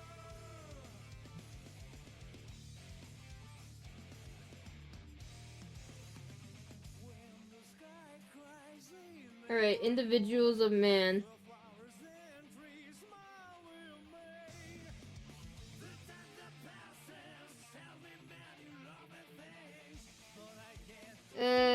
Did you send yours to me in DMs, or what was yours?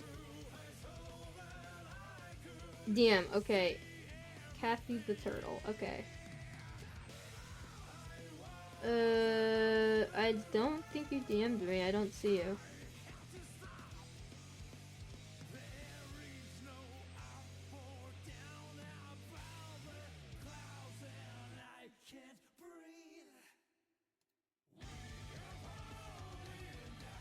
I don't see Kathy the Turtle.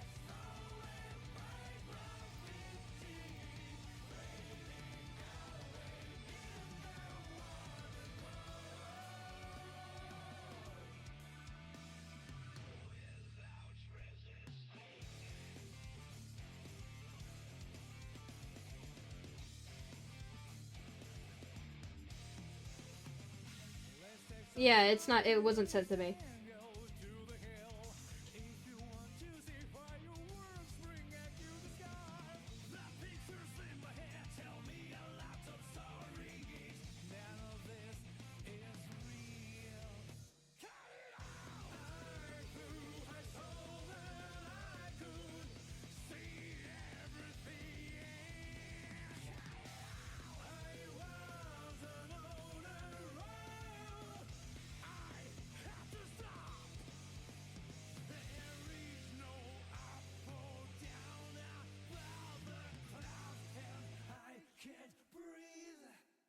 No, you didn't send it to me.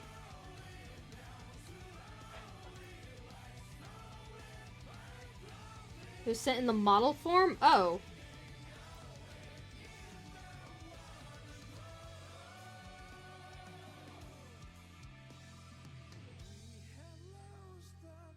Oh, here it is.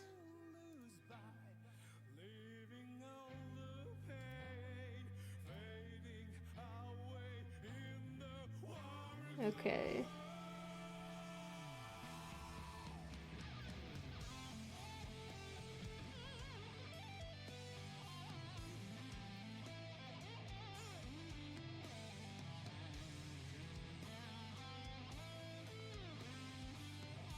Alright, is this yours?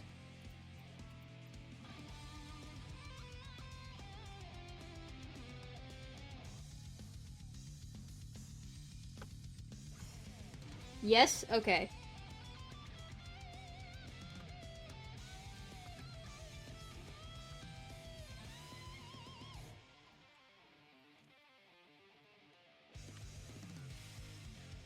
$9K.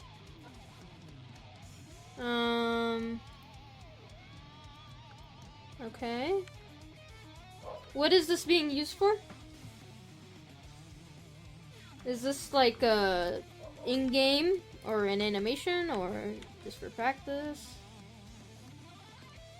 Game optimization? I can do that.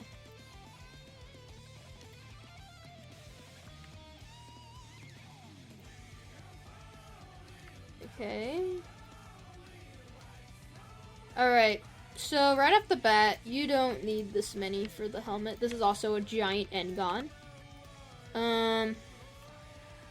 Let's do... checker deselect. You can just collapse these, like so. Let's move this one. And then... trigger deselect, collapse.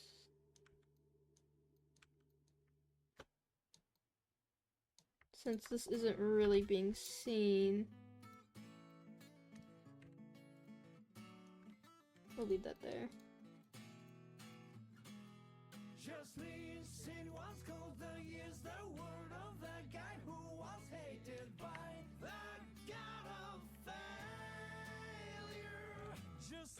And then you can either do grid fill for this, or you can manually do it with J, which is just J, and then J, and J, J there. And then, do you have like... there we go. Sorry, I gotta clear your split normals. Ooh, you got a lot of Engons, buddy. Okay. Let's fix these. You do not want Engons.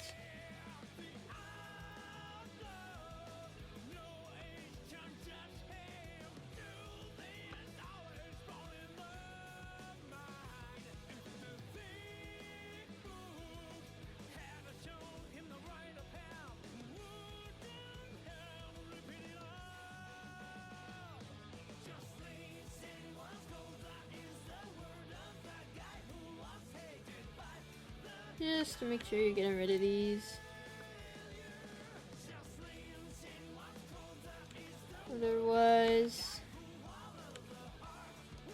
you might have some Tibby glitching.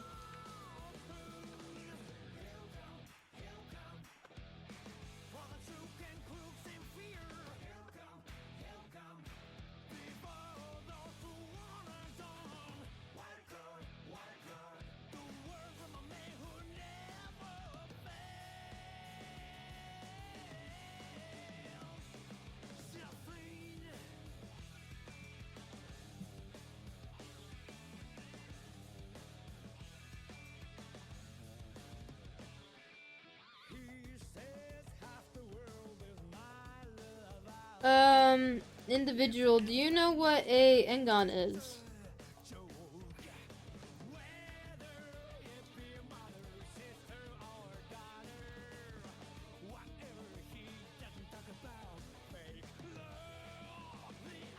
Not a lot. Okay, so an engon is a plane or a piece of geometry that has more than 5 vertices. So this is not an engon, this is a quad because it has 1, 2, 3, 4 vertices, right? Anything that has more than 4 vertices is considered an engon. So something like this. This is an engon. You have 1, 2, 3, 4, 5, 6, 7, 8, 9, 10, 11, 12, 13. No, 12, sorry, I overcounted. You have 12 vertices. This is not good. One reason why this is not good is because this confuses your computer. The computer doesn't know how to exactly load this, or load this piece of geometry, because it's not split into quads. That's the most simplest answer I can give you. There's a ton of other, like, videos you can watch about it, but that's, like, the simplest answer I can give you. The computer will get really sad, okay? And we don't want the computer to be sad, because the computer is our friend. So, we're just gonna help it. We're gonna help it out by fixing up these engons. And that way, it can see, like, where there's quads, where there's tris. Tris are just, anything that has 3 vertices. You know, like a triangle.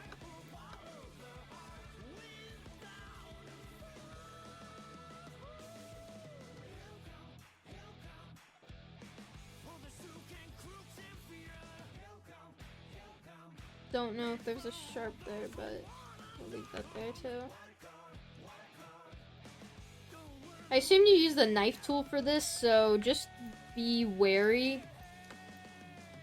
Knife tool is kind of like notoriously, can cause problems for you. So same with booleans, because it causes so many engons that you will have to manually fix. Sometimes there's a shape you need to cut, and it's like, okay, fuck it, I'm just gonna use a knife, right? I get it. I do that all the time too. But, yeah, you just kind of gotta be weary of them. So, I'm just adding... I'm turning some of these quads into triangles to let the computer know that this plane is completely flat. And then we can shade this, smooth this.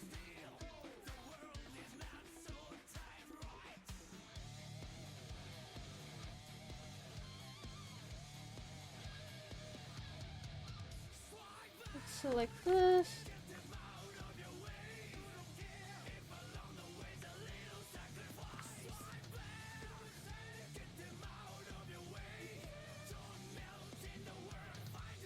So yeah, even though it may not look like a problem in Blender, it will be a problem.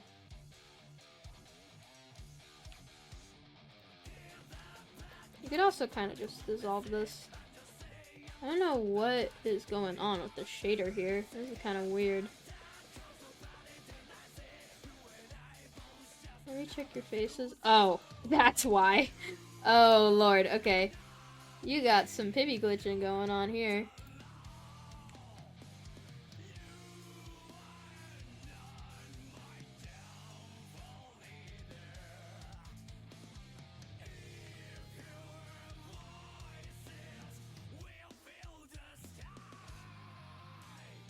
Your pibby glitch, dude. I like how I've just incorporated that phrase into all of your guys' vocabulary. It's really funny.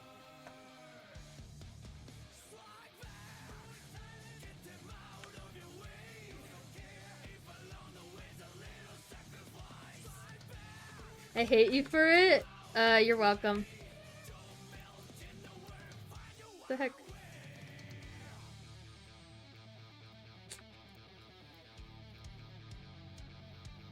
Why can't I? There you go.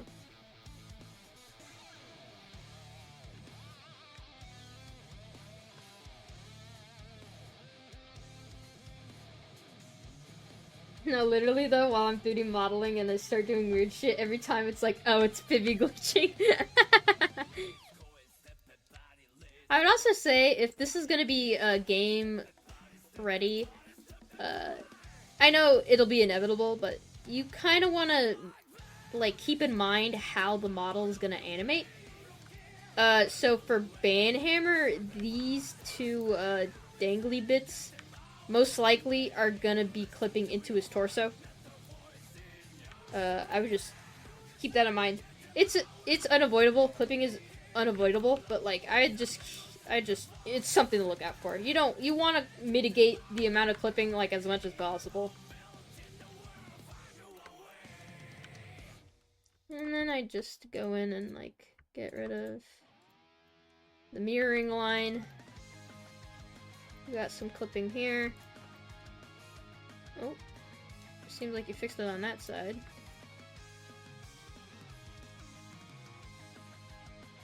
My phone's about to die, so if I leave, Soda, please. This VOD will be up, so don't worry about it. Can I, like, turn off shading? Shadow. There we go. Fuck.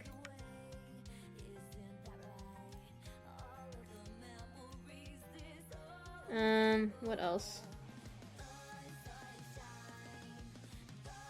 These also don't need to have these. You can maybe leave like one in. Oh, did you you modeled this into why? Why did you do that? Don't use the knife tool.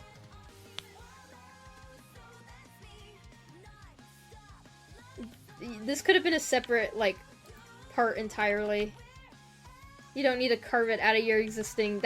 honestly, this causes more geometry. I'm making a model with glowing parts, so... Just so I know, do I have to separate all the glowing parts into different meshes? If you're using the neon material in them in Studio, yes, you do.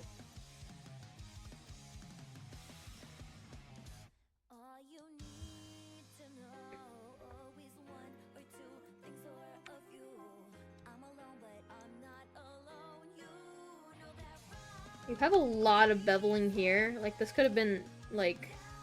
You beveled by 4 here, when it could have been 3. That kind of just comes down to preference, though.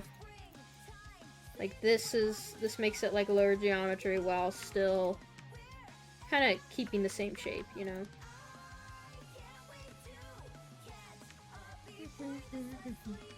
Also, make sure to delete your back faces. Oh my god. You just gotta delete these. These aren't gonna be seen. Don't even worry about it.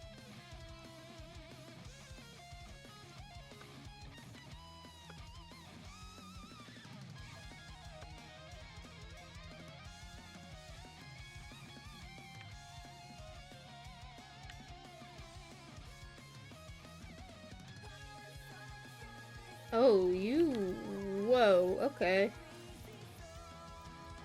Okay, for feathers and leaves and stuff like that, I would actually make these planes. Because these are... This is just extra geo.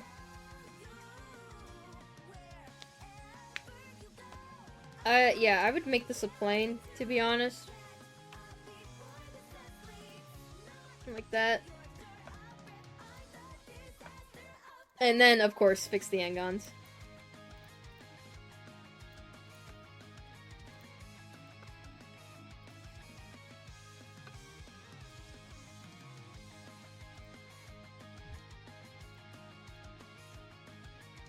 You gotta do it manually. It sucks, but it's a necessary evil.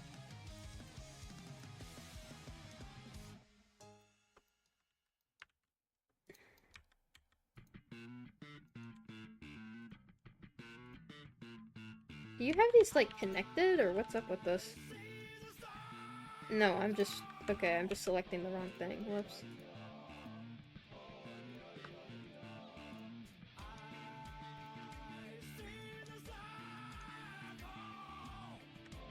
But, yeah, I would just make the feathers a plane. You don't... This is practically so thin that it's like, it doesn't make a difference if it's a plane or not. I would do that for all the feathers.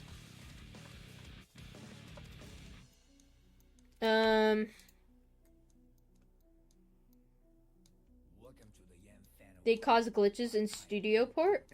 What do you mean? What causes glitches?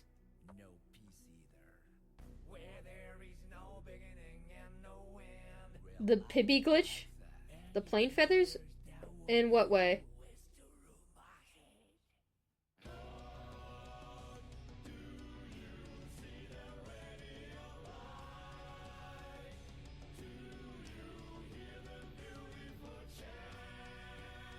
You can't see the back of planes? Oh, you just turn on a double face. It's in properties. You don't have to avoid planes.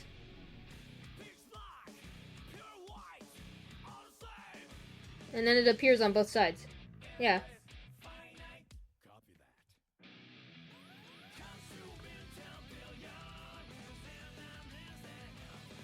No one told me that? Well, because double facing can be a bit tricky.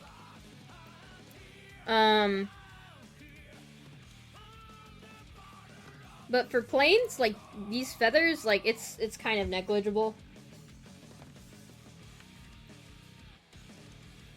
Like, if it's a really small detail. Typically, though, you never ever want to turn on double face.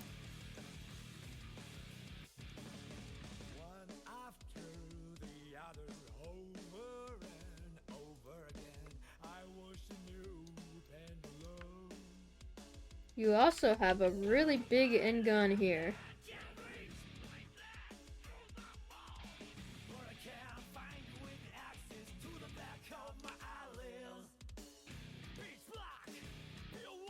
Yeah, just make sure you don't have any end guns. You gotta double check for end guns.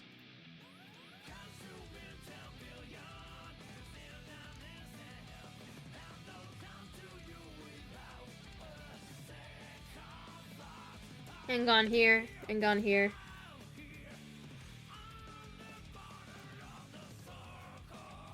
But this is a pretty decent model. Just like, just don't forget to get rid of end guns.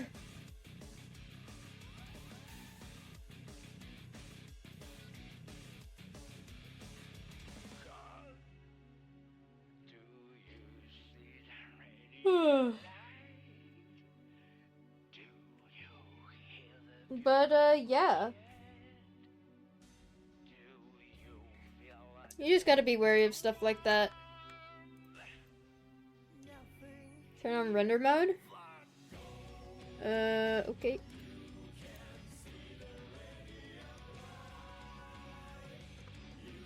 And there you go. That's your model.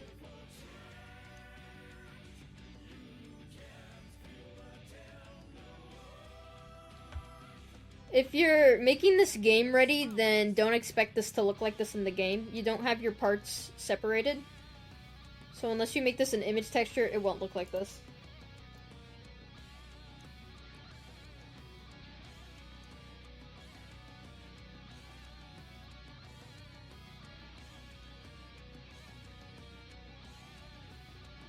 Why wouldn't you want to turn on double face? It doubles your try count.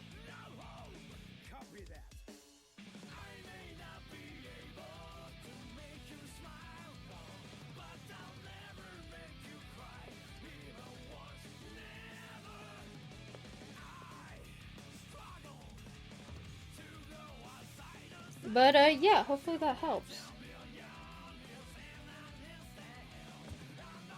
Alright. Now, it's currently 5. I was gonna do some map stuff. Hopefully everyone in the stream isn't too tired.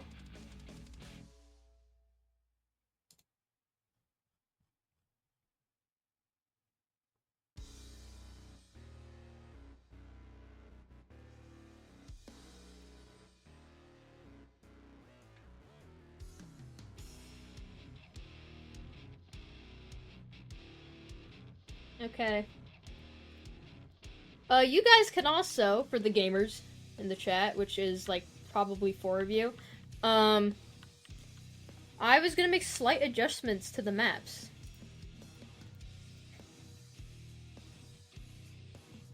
So, here we are.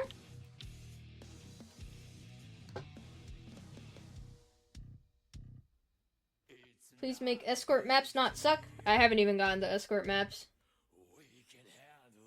But yeah, so I have these files. This is banished.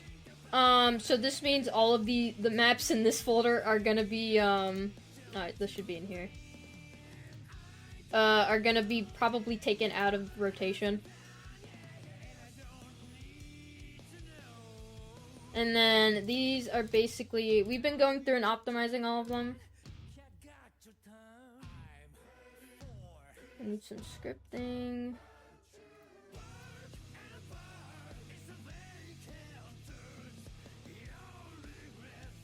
Double checked.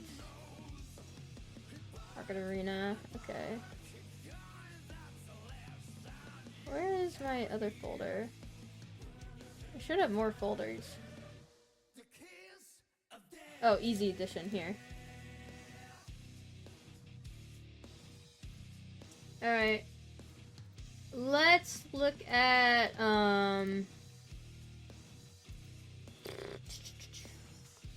actually, wait. I need to switch my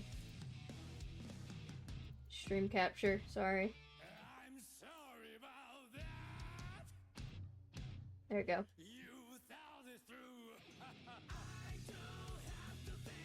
And let's turn on my micro profiler. Are you gonna turn on? Hello?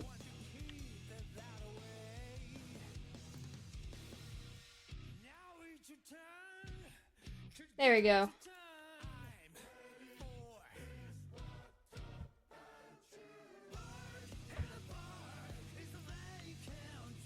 Okay, so Domino Valley.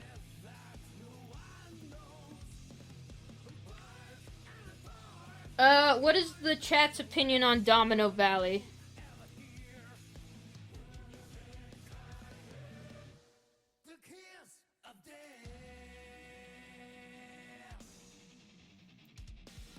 What are you looking at in the micro profiler?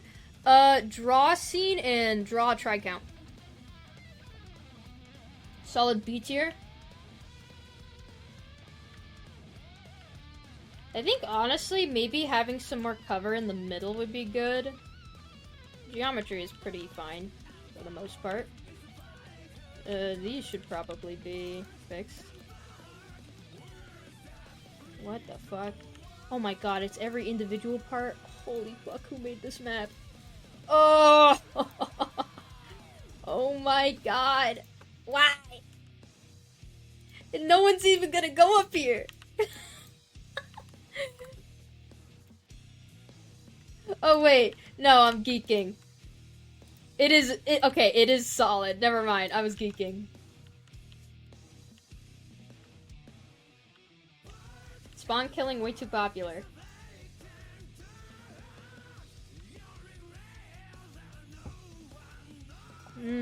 Okay.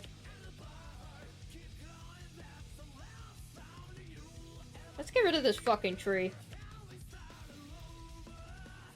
Pissing me off.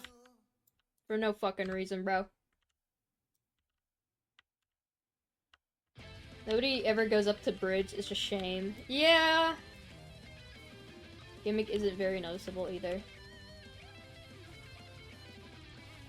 Okay.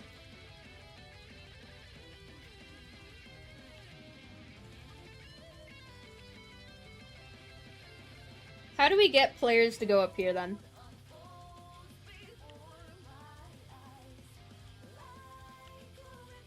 I think if we added a bridge right here, coming in from spawn, so players can just immediately go up here, it would lead to more interactions up at the top over here, and here.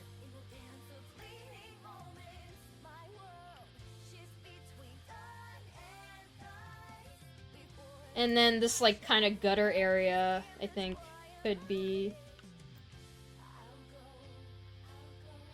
Putting the spawn in the towers would be peak. It's too close together. It doesn't really work. Okay, so this is just kind of gonna be a block out. So, or notes for me to improve on later. So these maps have already been kind of semi-optimized. We went through them a bit. Why do I have my rotate at like fucking 40? Jesus Christ. Okay. Yay or nay on the ramp up here?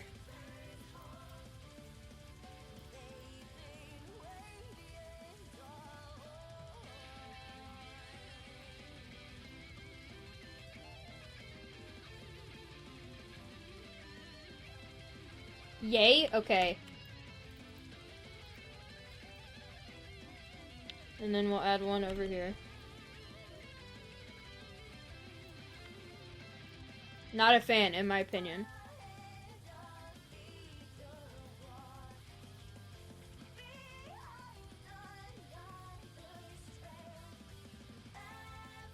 Can you leave it as a huge gray block?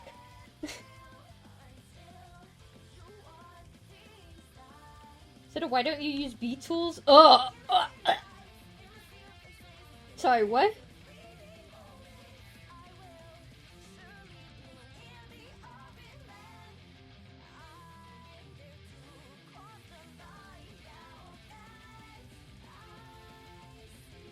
We don't live in caveman times.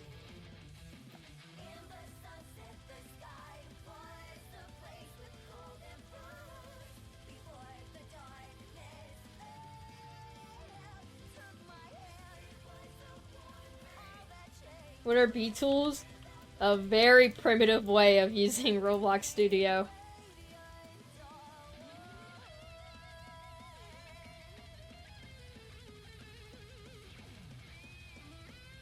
In my experience, the middle area altogether really isn't a popular spot to be in because of how open it is. I think maybe like...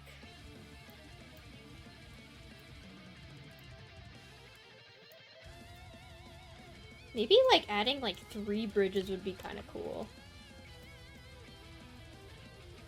Something that connects like over here, and then like over here.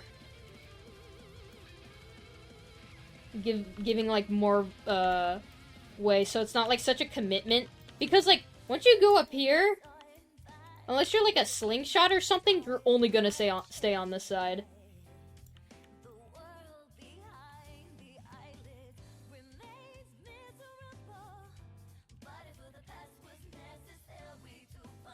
And then these can have like a little hole in it. Let me just... Where's my plugin? Where's my brick cutter? Ah, here it is. It can look like this. So... you can give more of a chance to hide behind these, and you can go on top. Shit like that. Let me group it.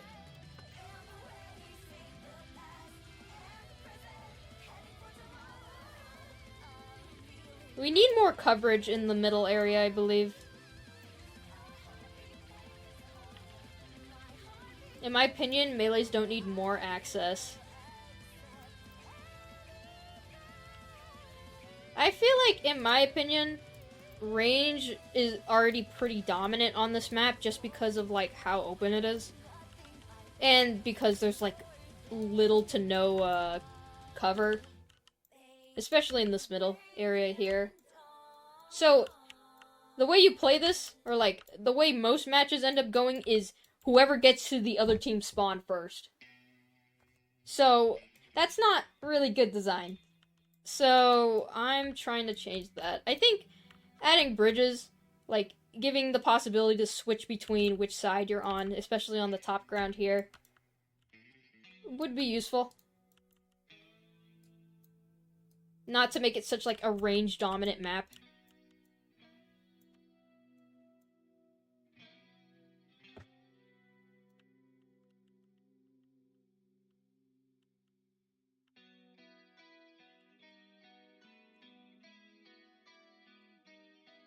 That's more so an issue with the spawns rather than the center not having a coverway then, no? It can be a spawn issue. I feel like this should have been, like, more fortressy. Because, like, yeah, you, like, go over here and you look, you can literally pretty much see the other spawn. So, let's add another part.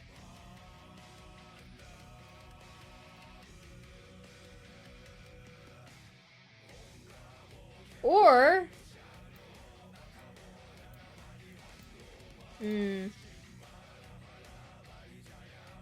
we could have a wall here.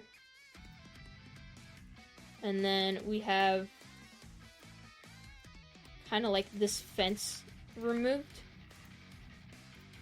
I'm just gonna move it down.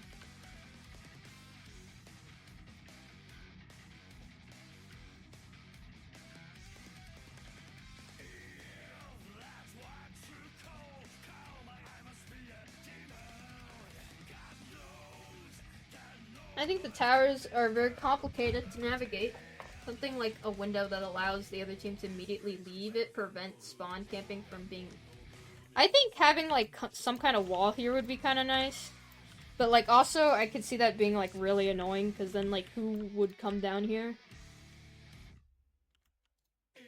There should be a door. Well, okay, I'm putting this here, this wall here intentionally. Because I don't want people to just immediately storm right here. So, players would basically, on the other team, would be... Hang on, let me get rid of my stats. There. So, players here, typically, or with the way we have it set up, they can't go straight like this.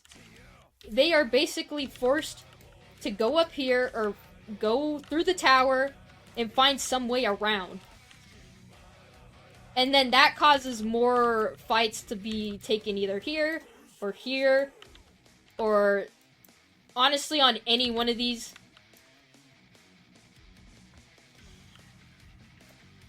I just think that also kind of makes the middle a bit negligible now.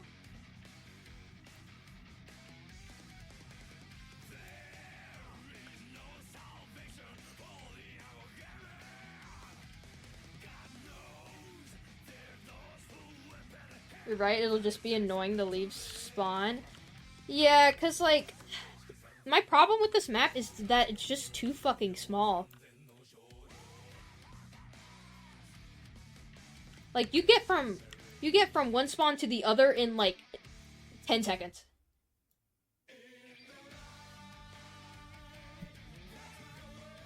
Too small? Yes, too small. Okay, technically it's a curve, but basically the map is a straight line. That's not exactly good map design.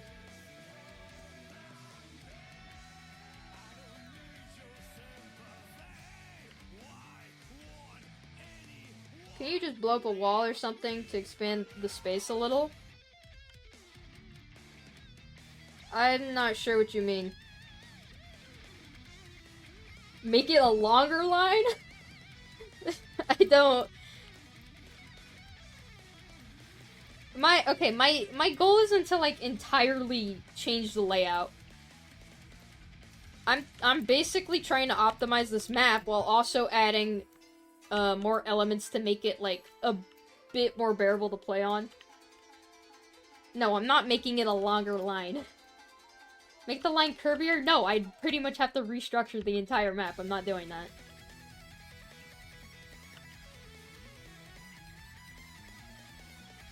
What if you put the spawns up? Up. I don't think that really changes much of anything.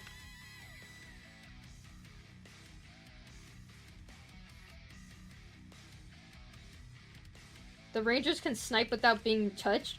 You want them? You want to give range the advantage? No? Okay. He said I've been you've been, okay. In Dom's Q&A, he implies that there's thousands of fighters. It got me wondering, how easy is it to become a fightinger? I know literal robot can join, so I assume the line is low. Yeah, it's pretty low. Like, pretty much anyone can. Anyone can become a fighter, yeah. I said if spawn was rage, the rage could snipe. Oh, I see. No, I think there should be 30 unchallengeable hyper spots directly above both spawns to make this happen. I like the bridge idea because these sides can give for range coverage. And then, with the middle...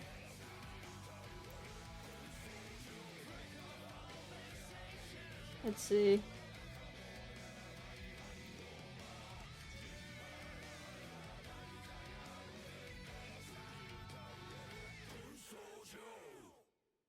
You can kind of have, like, some big barriers here.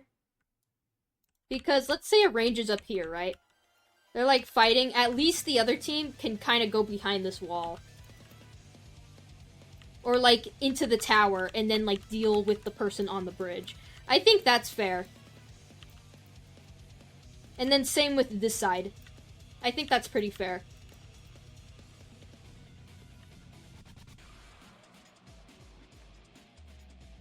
Oh, so do you know how there's those terrace farms? What if you put the spawn atop one of those, made the terrace farm in the shape of dominoes, and then use upward movement rather than a straight line to get to the other team? I mean, this, like, certain areas of the valley can be blocked by debris, forcing fighters to go up, around, or below the debris. Okay, Shuriken Q.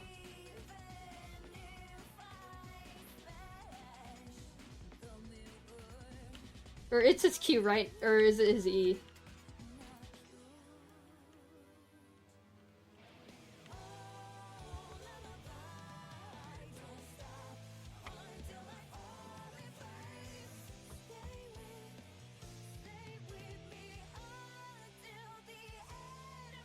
All you can do is make it slightly more annoying. Yeah, that is kind of the issue. Yeah, we can just make it slightly more annoying.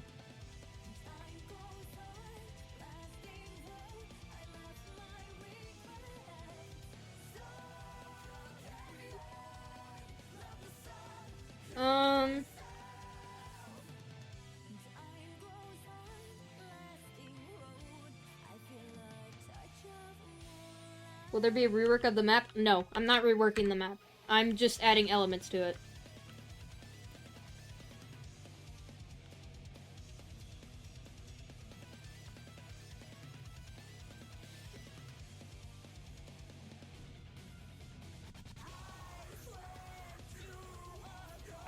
Probably shrink the spawn area around its rim, or push it more into the middle.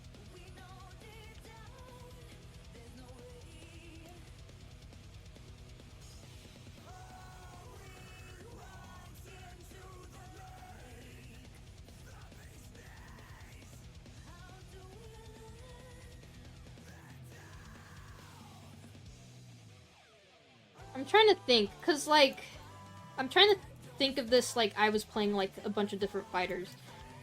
Like, skateboard is a huge issue on this map just because of how like fucking flat it is, I feel like. Or like, I always have issues with skateboards on this map. Rangers especially, slingshot, scythe, hyper laser, all fucking annoying as hell on this map, and I know because I play them. So I just cheese the shit out of everyone.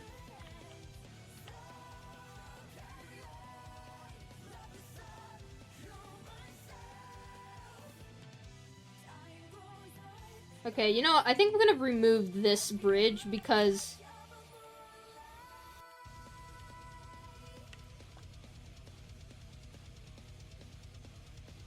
okay, wait.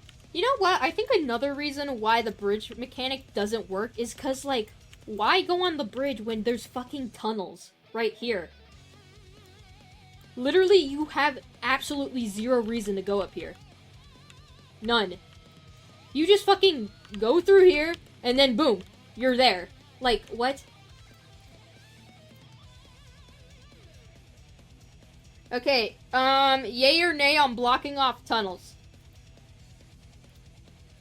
Because, like, I feel like it can be kind of 50-50. I think the tunnels can help, like, melee's flank rangers, especially when they're up here, but also, like, it just gets rid of the mechanic.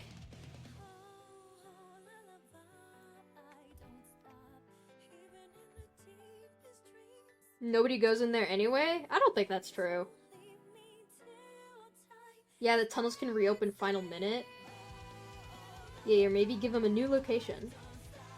I literally never use them. If I want to flank, I just go on the higher platforms. And the tunnels open during the bridge falling event.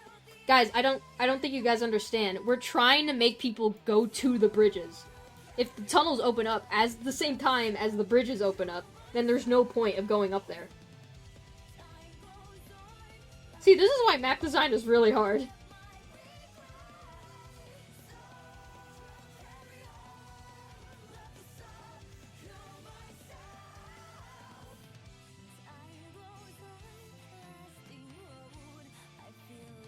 If there is, like, a tunnel, maybe just, like...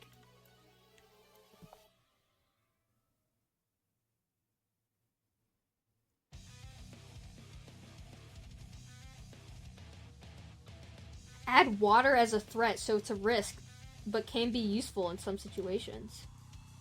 Oh, like the river raises up? Oh, shit. That could be kind of cool. You know what?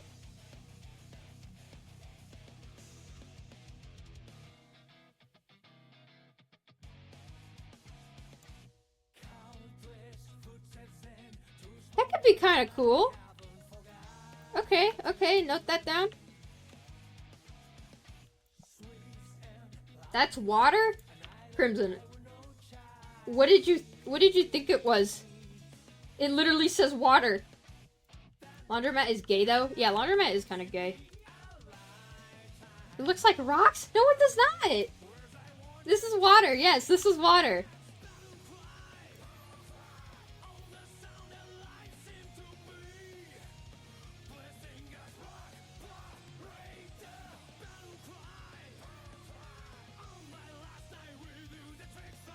Wouldn't it low-key flood spawn? Yeah, we'd have to raise these up by, like, a little bit. Maybe have ramps fall, like dominoes, alongside the water raising, so that it forces people to use the bridge.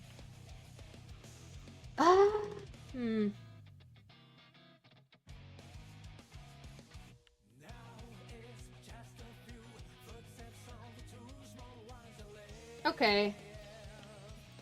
If we're really, like, hard set on making this bridge, like, the main thing, and, like, it's already such a small map, I think it's okay. Because, like, this is gonna be the spot where most of the shit is happening, right? And then Rangers have a sightline kind of here, and then these Rangers have a sightline kind of over here. So, I can see that working.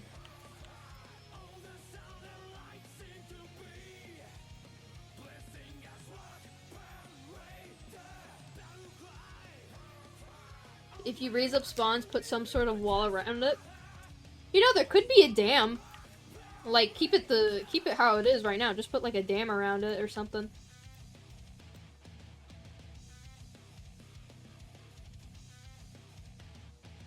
Cause, like, let's say... Whoops. The water, like, goes, like, up here. I think that's a good spot.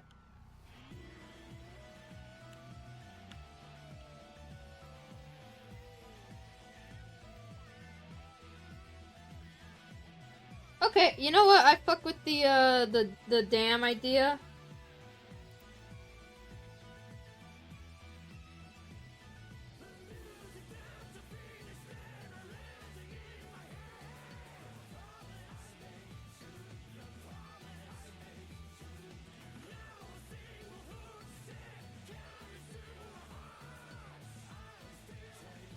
The thing is, though, with the dam, it would be blocking off a lot of shit.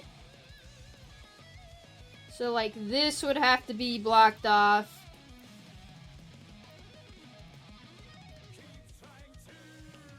Maybe we shouldn't block it off. I think we should respawn.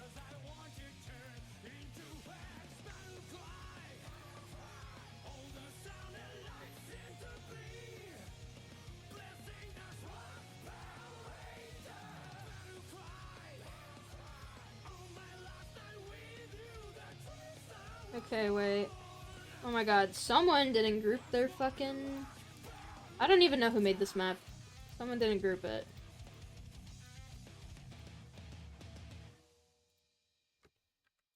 It's so funny, they have the fence here, and then it's just like, whoever's range can go up, like, right here. And it just completely, like, negates the fact that there's a fence. Very good map design.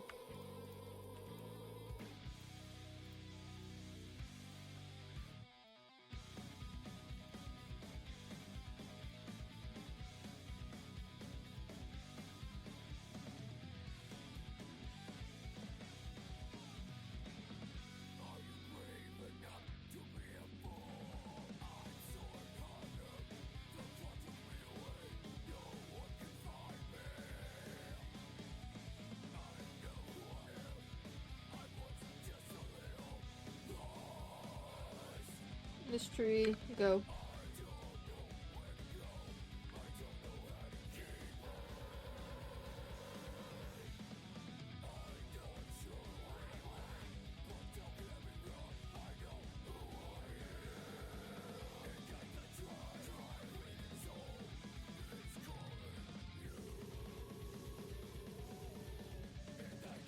Okay, so I'm gonna make a duplicate of this.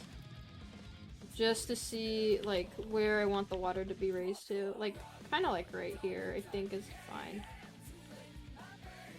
So, we respawn accordingly.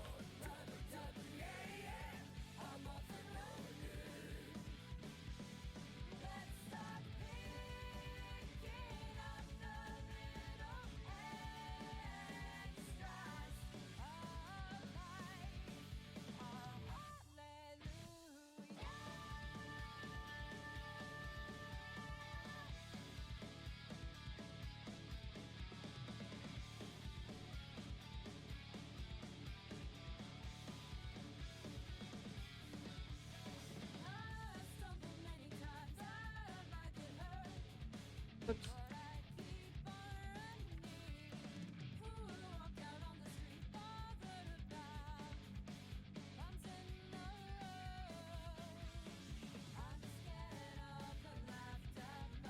Move this up.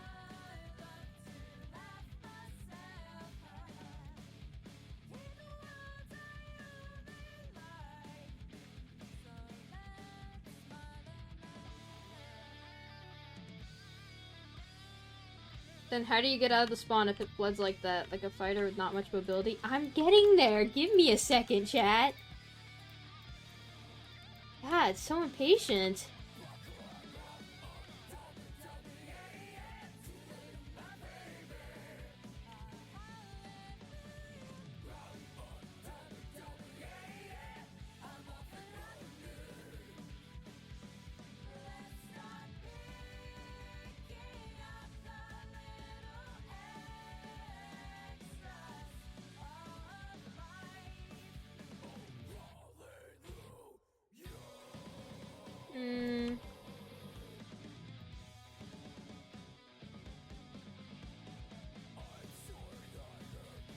I think this area back here could be concave. So, like, it's, well,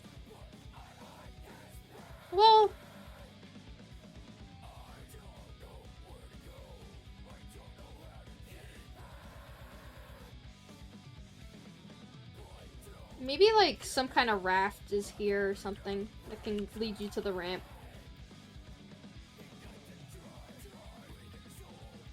Oh, and then, like, just so you can't fucking snipe from spawn, there's, like, a big-ass wall here that usually you don't really care about if you're, like, on the floor, but once it, like, is flooding time, you just can't fucking snipe. And it'll be, like, really fucking tall.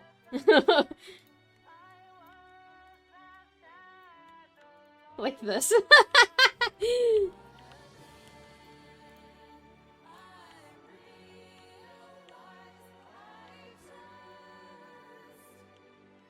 Someone said make the dominoes in the grass float up. That'd be a good idea. So, like a domino path. Oh, bark.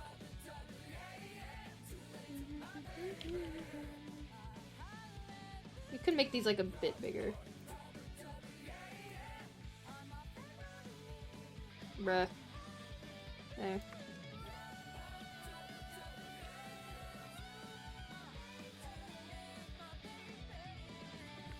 Make sure these walls are like extra big so you can't like jump on them or anything.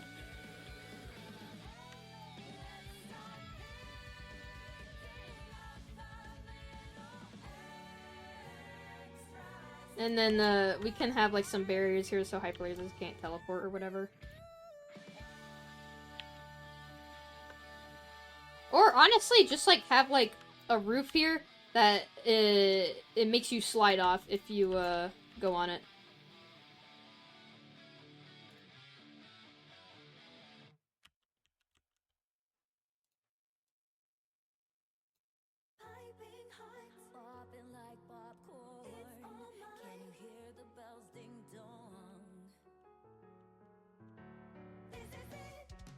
Okay, so we got the dominoes.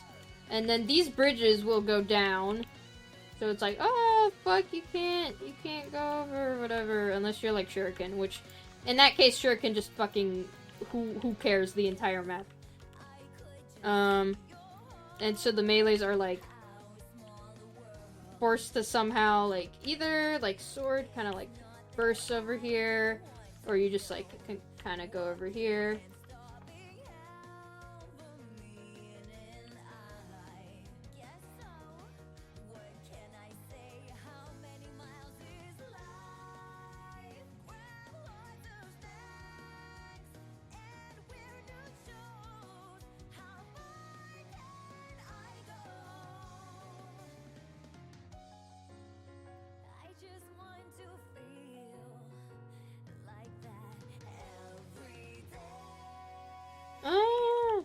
Maybe we should block off these windows.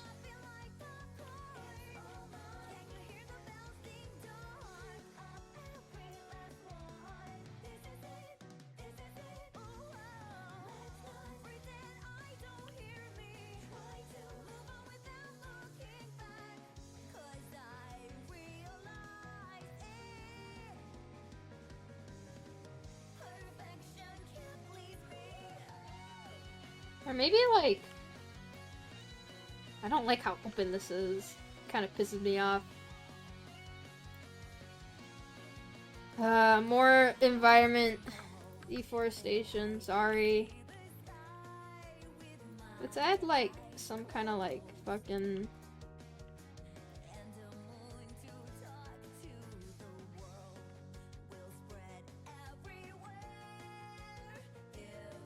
this is kind of like shittily built, but that's okay.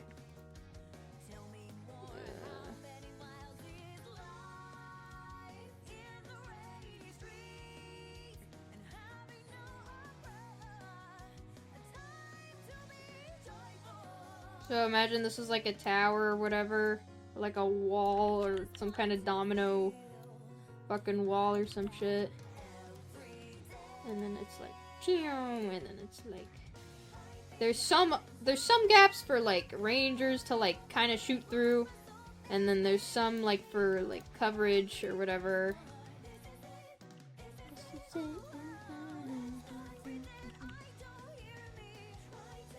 So it's not just like complete fucking openness.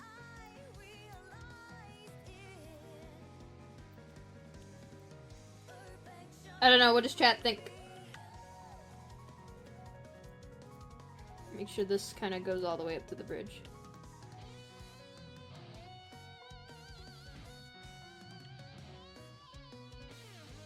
Too much cover? You think there's too much?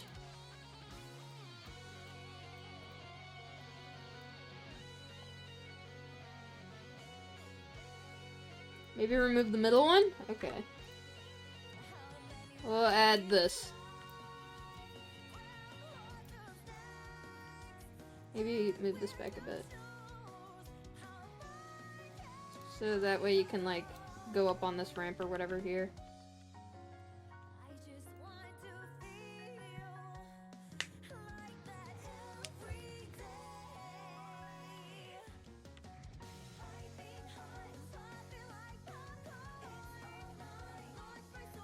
I feel like Banhammer's gonna be a piece of shit on this map though, lol. I don't know, I feel like he kinda gets destroyed on this map. Or at least, I destroy Banhammers on this map. Because I'm Slingshot, but like, I don't know.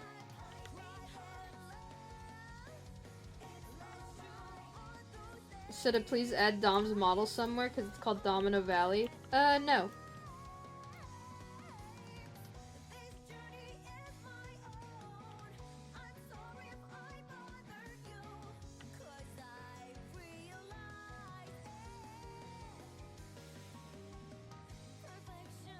Oh, I guess if you don't want to, like, go in the open here, you can just kind of, like, go over here. So that's fine. Yeah, that's fine.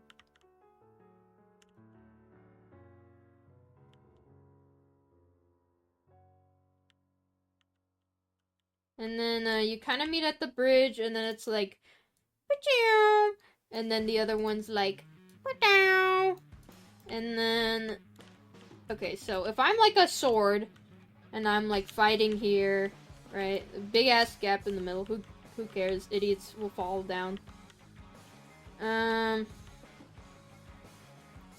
Fighting, and then just so, like, I feel like you can't, like, immediately dash off the bridge. There should be, like, a wall here.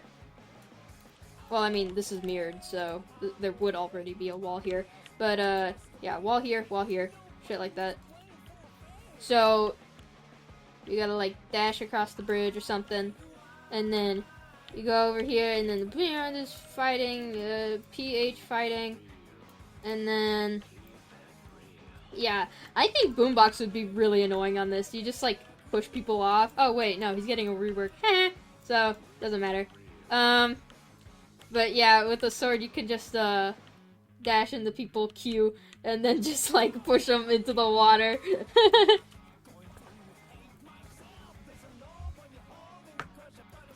I think there could be, like, safety rafts. Like, or the covers down here can add as, like, safety rafts or whatever. And then there could be... Wait, pause. This is genius game design. Watch and learn. Then there's dominoes here! That leads you up! To the fucking thing over here!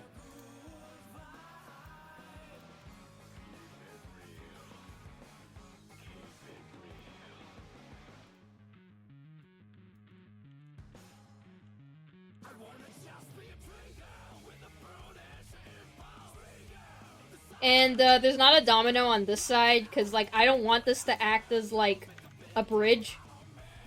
It should just kind of be coverage, and then, like, you can, like, maybe sneak around, go around, flank the other team, and then it'll be the same on this side. You just go this way. This is heat? This is fire? I should make a map. Hold on, his writing is fire? Okay. Yeah, so then blue team has a chance to, like, jump down here, go on the wall, and then can, like, kind of go around. Or maybe even, like, go into the spawn, right? But at least there's more effort put into it.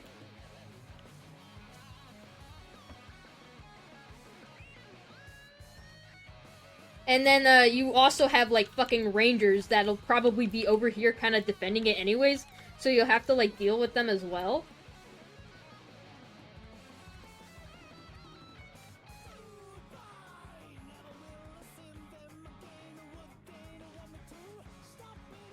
Okay, chat, what are we thinking? Critiques, thoughts, ideas? I just want to make this map, like, fun to play on.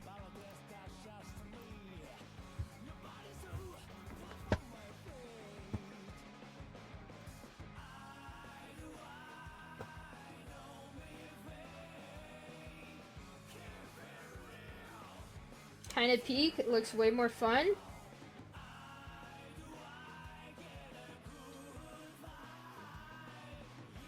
The spawn is super campable when the water is up. How so? It's kind of just like a tiny island.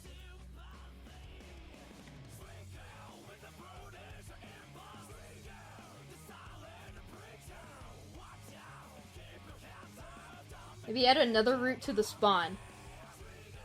Oh, out of spawn.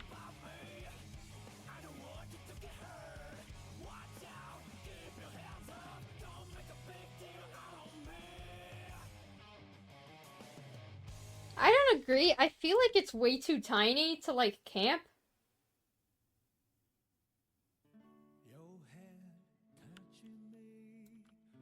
Like, they can only, like, go here.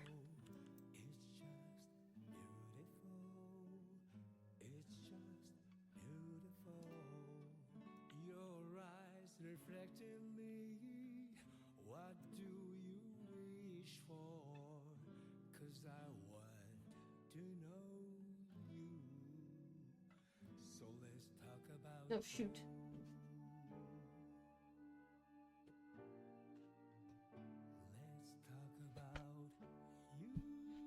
Okay, if you really think spawn camping is gonna be an issue.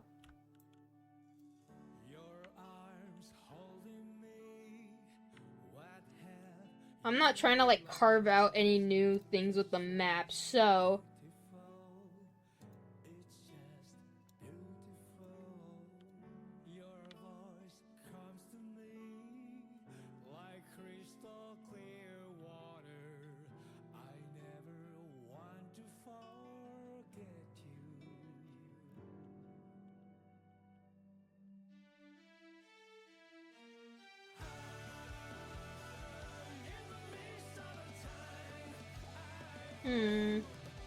Let me think.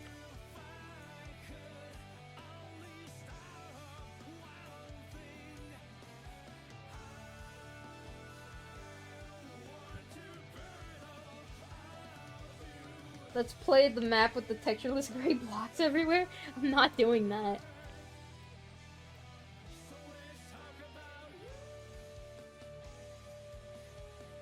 Let's see.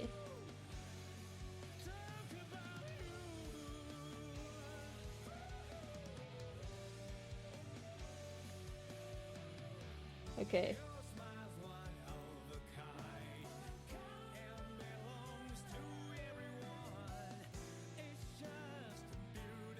Or, no, not a domino. Maybe there's, like, a tower. No. That would be making range too easy.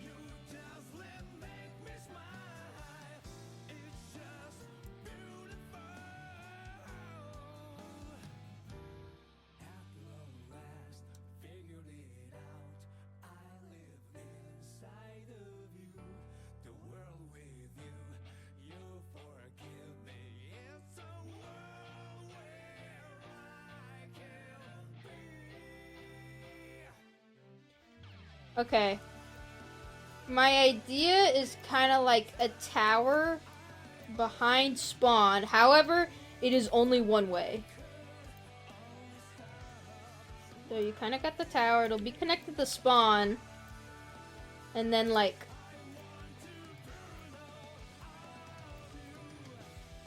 there will be kind of like a bridge that has no windows, so you can't use it as a range. And then, let's say it, like, goes over here to this island. And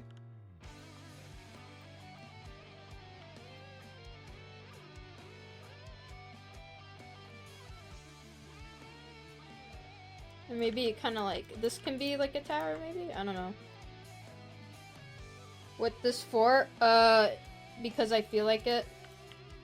Domino Valley rework? It's not a rework.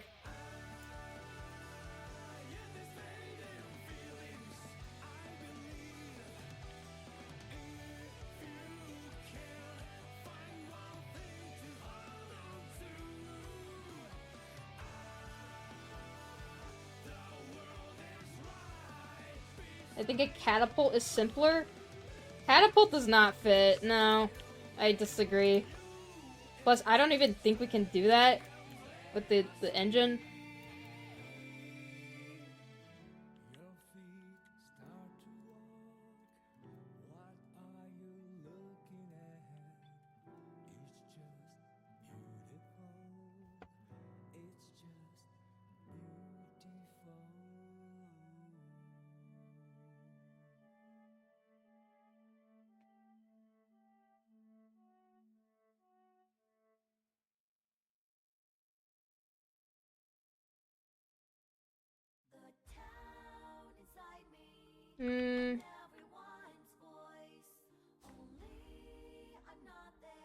1 second. Sorry, I was checking something.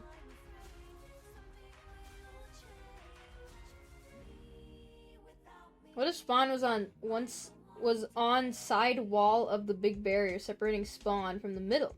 So when someone spawns, they can pick a left or right path, preventing spawn camping by adding cover and multiple routes. Big barrier? What is big barrier? This wall?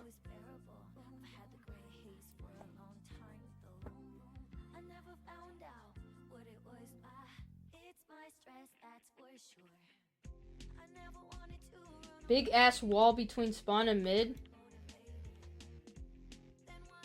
Well, okay, the reason why this big ass wall is here is because the players from this side, or the rangers from this side, won't fucking be able to snipe into it, right? I don't really know what that would change. And also, we're trying to get people to fight here at the middle. Or at least, like, on these sides.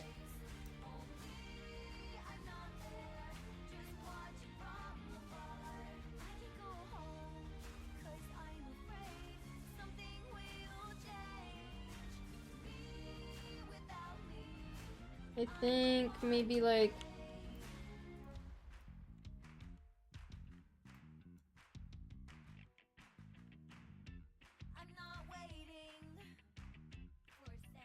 I don't want to add a path over here because then it kind of just makes it like uneven and then like nobody would go over here.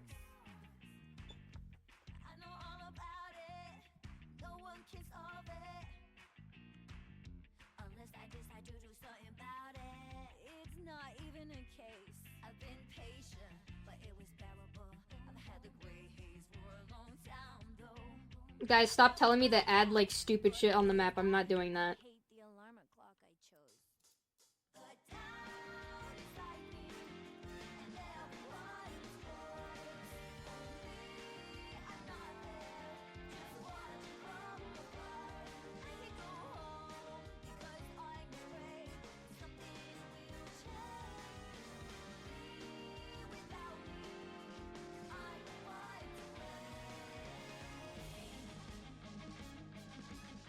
I'm thinking spawn might have to be altered a bit. But I kind of like this.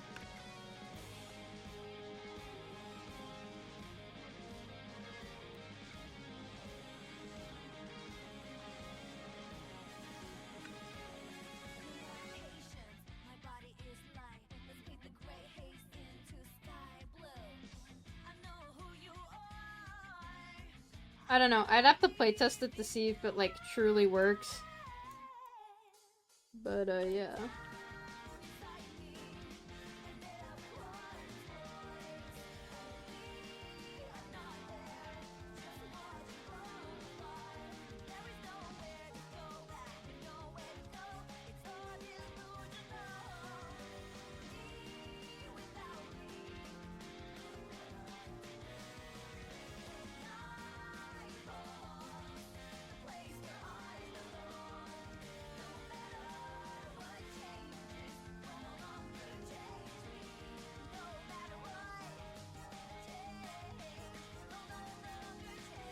Okay. I'm wondering if there should just be like a wall, like a one-way wall that's like this. Whoops, shit.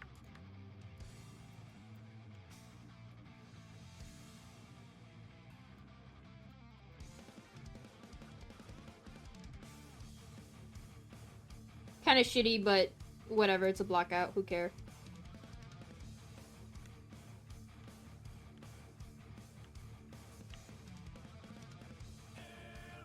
So, like, once you go over it, you can't go back. You're basically forced to fight. Because, like, why be at spawn, right?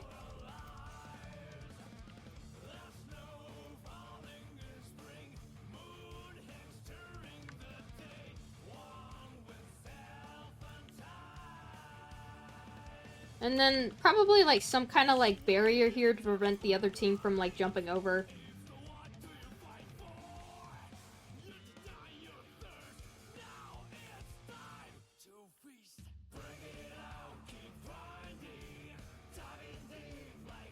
I'd have to think about this more, though.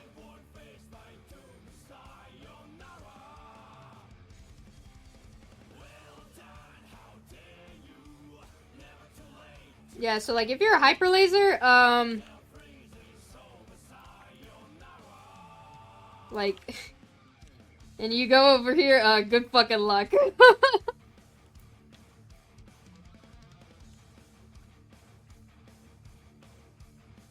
I feel like skate would go ham once the bridge is down. Yeah, but, like, that could always be answered with, what if the other team had to skate?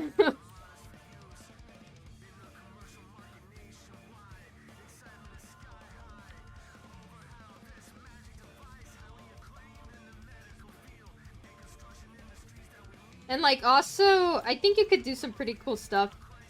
Like, you could jump on these platforms, shit like that. I think some kind of one-way bridge here would work on both sides. I didn't mirror everything just because I'm fucking lazy, but, like, yeah. I don't know. These are kind of just ideas. Yeah.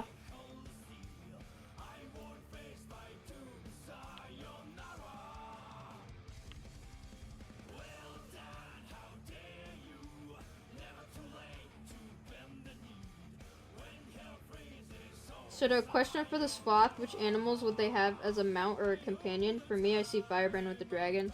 None. Except for Venom Shank. Venom Shank has Sisyphus. That's it. Okay.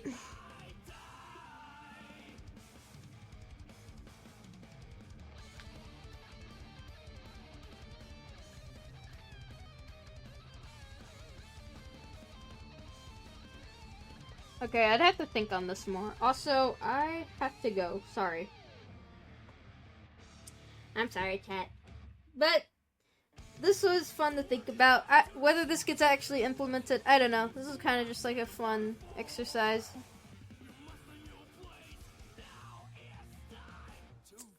Alright. Goodbye, everyone. Thank you for joining.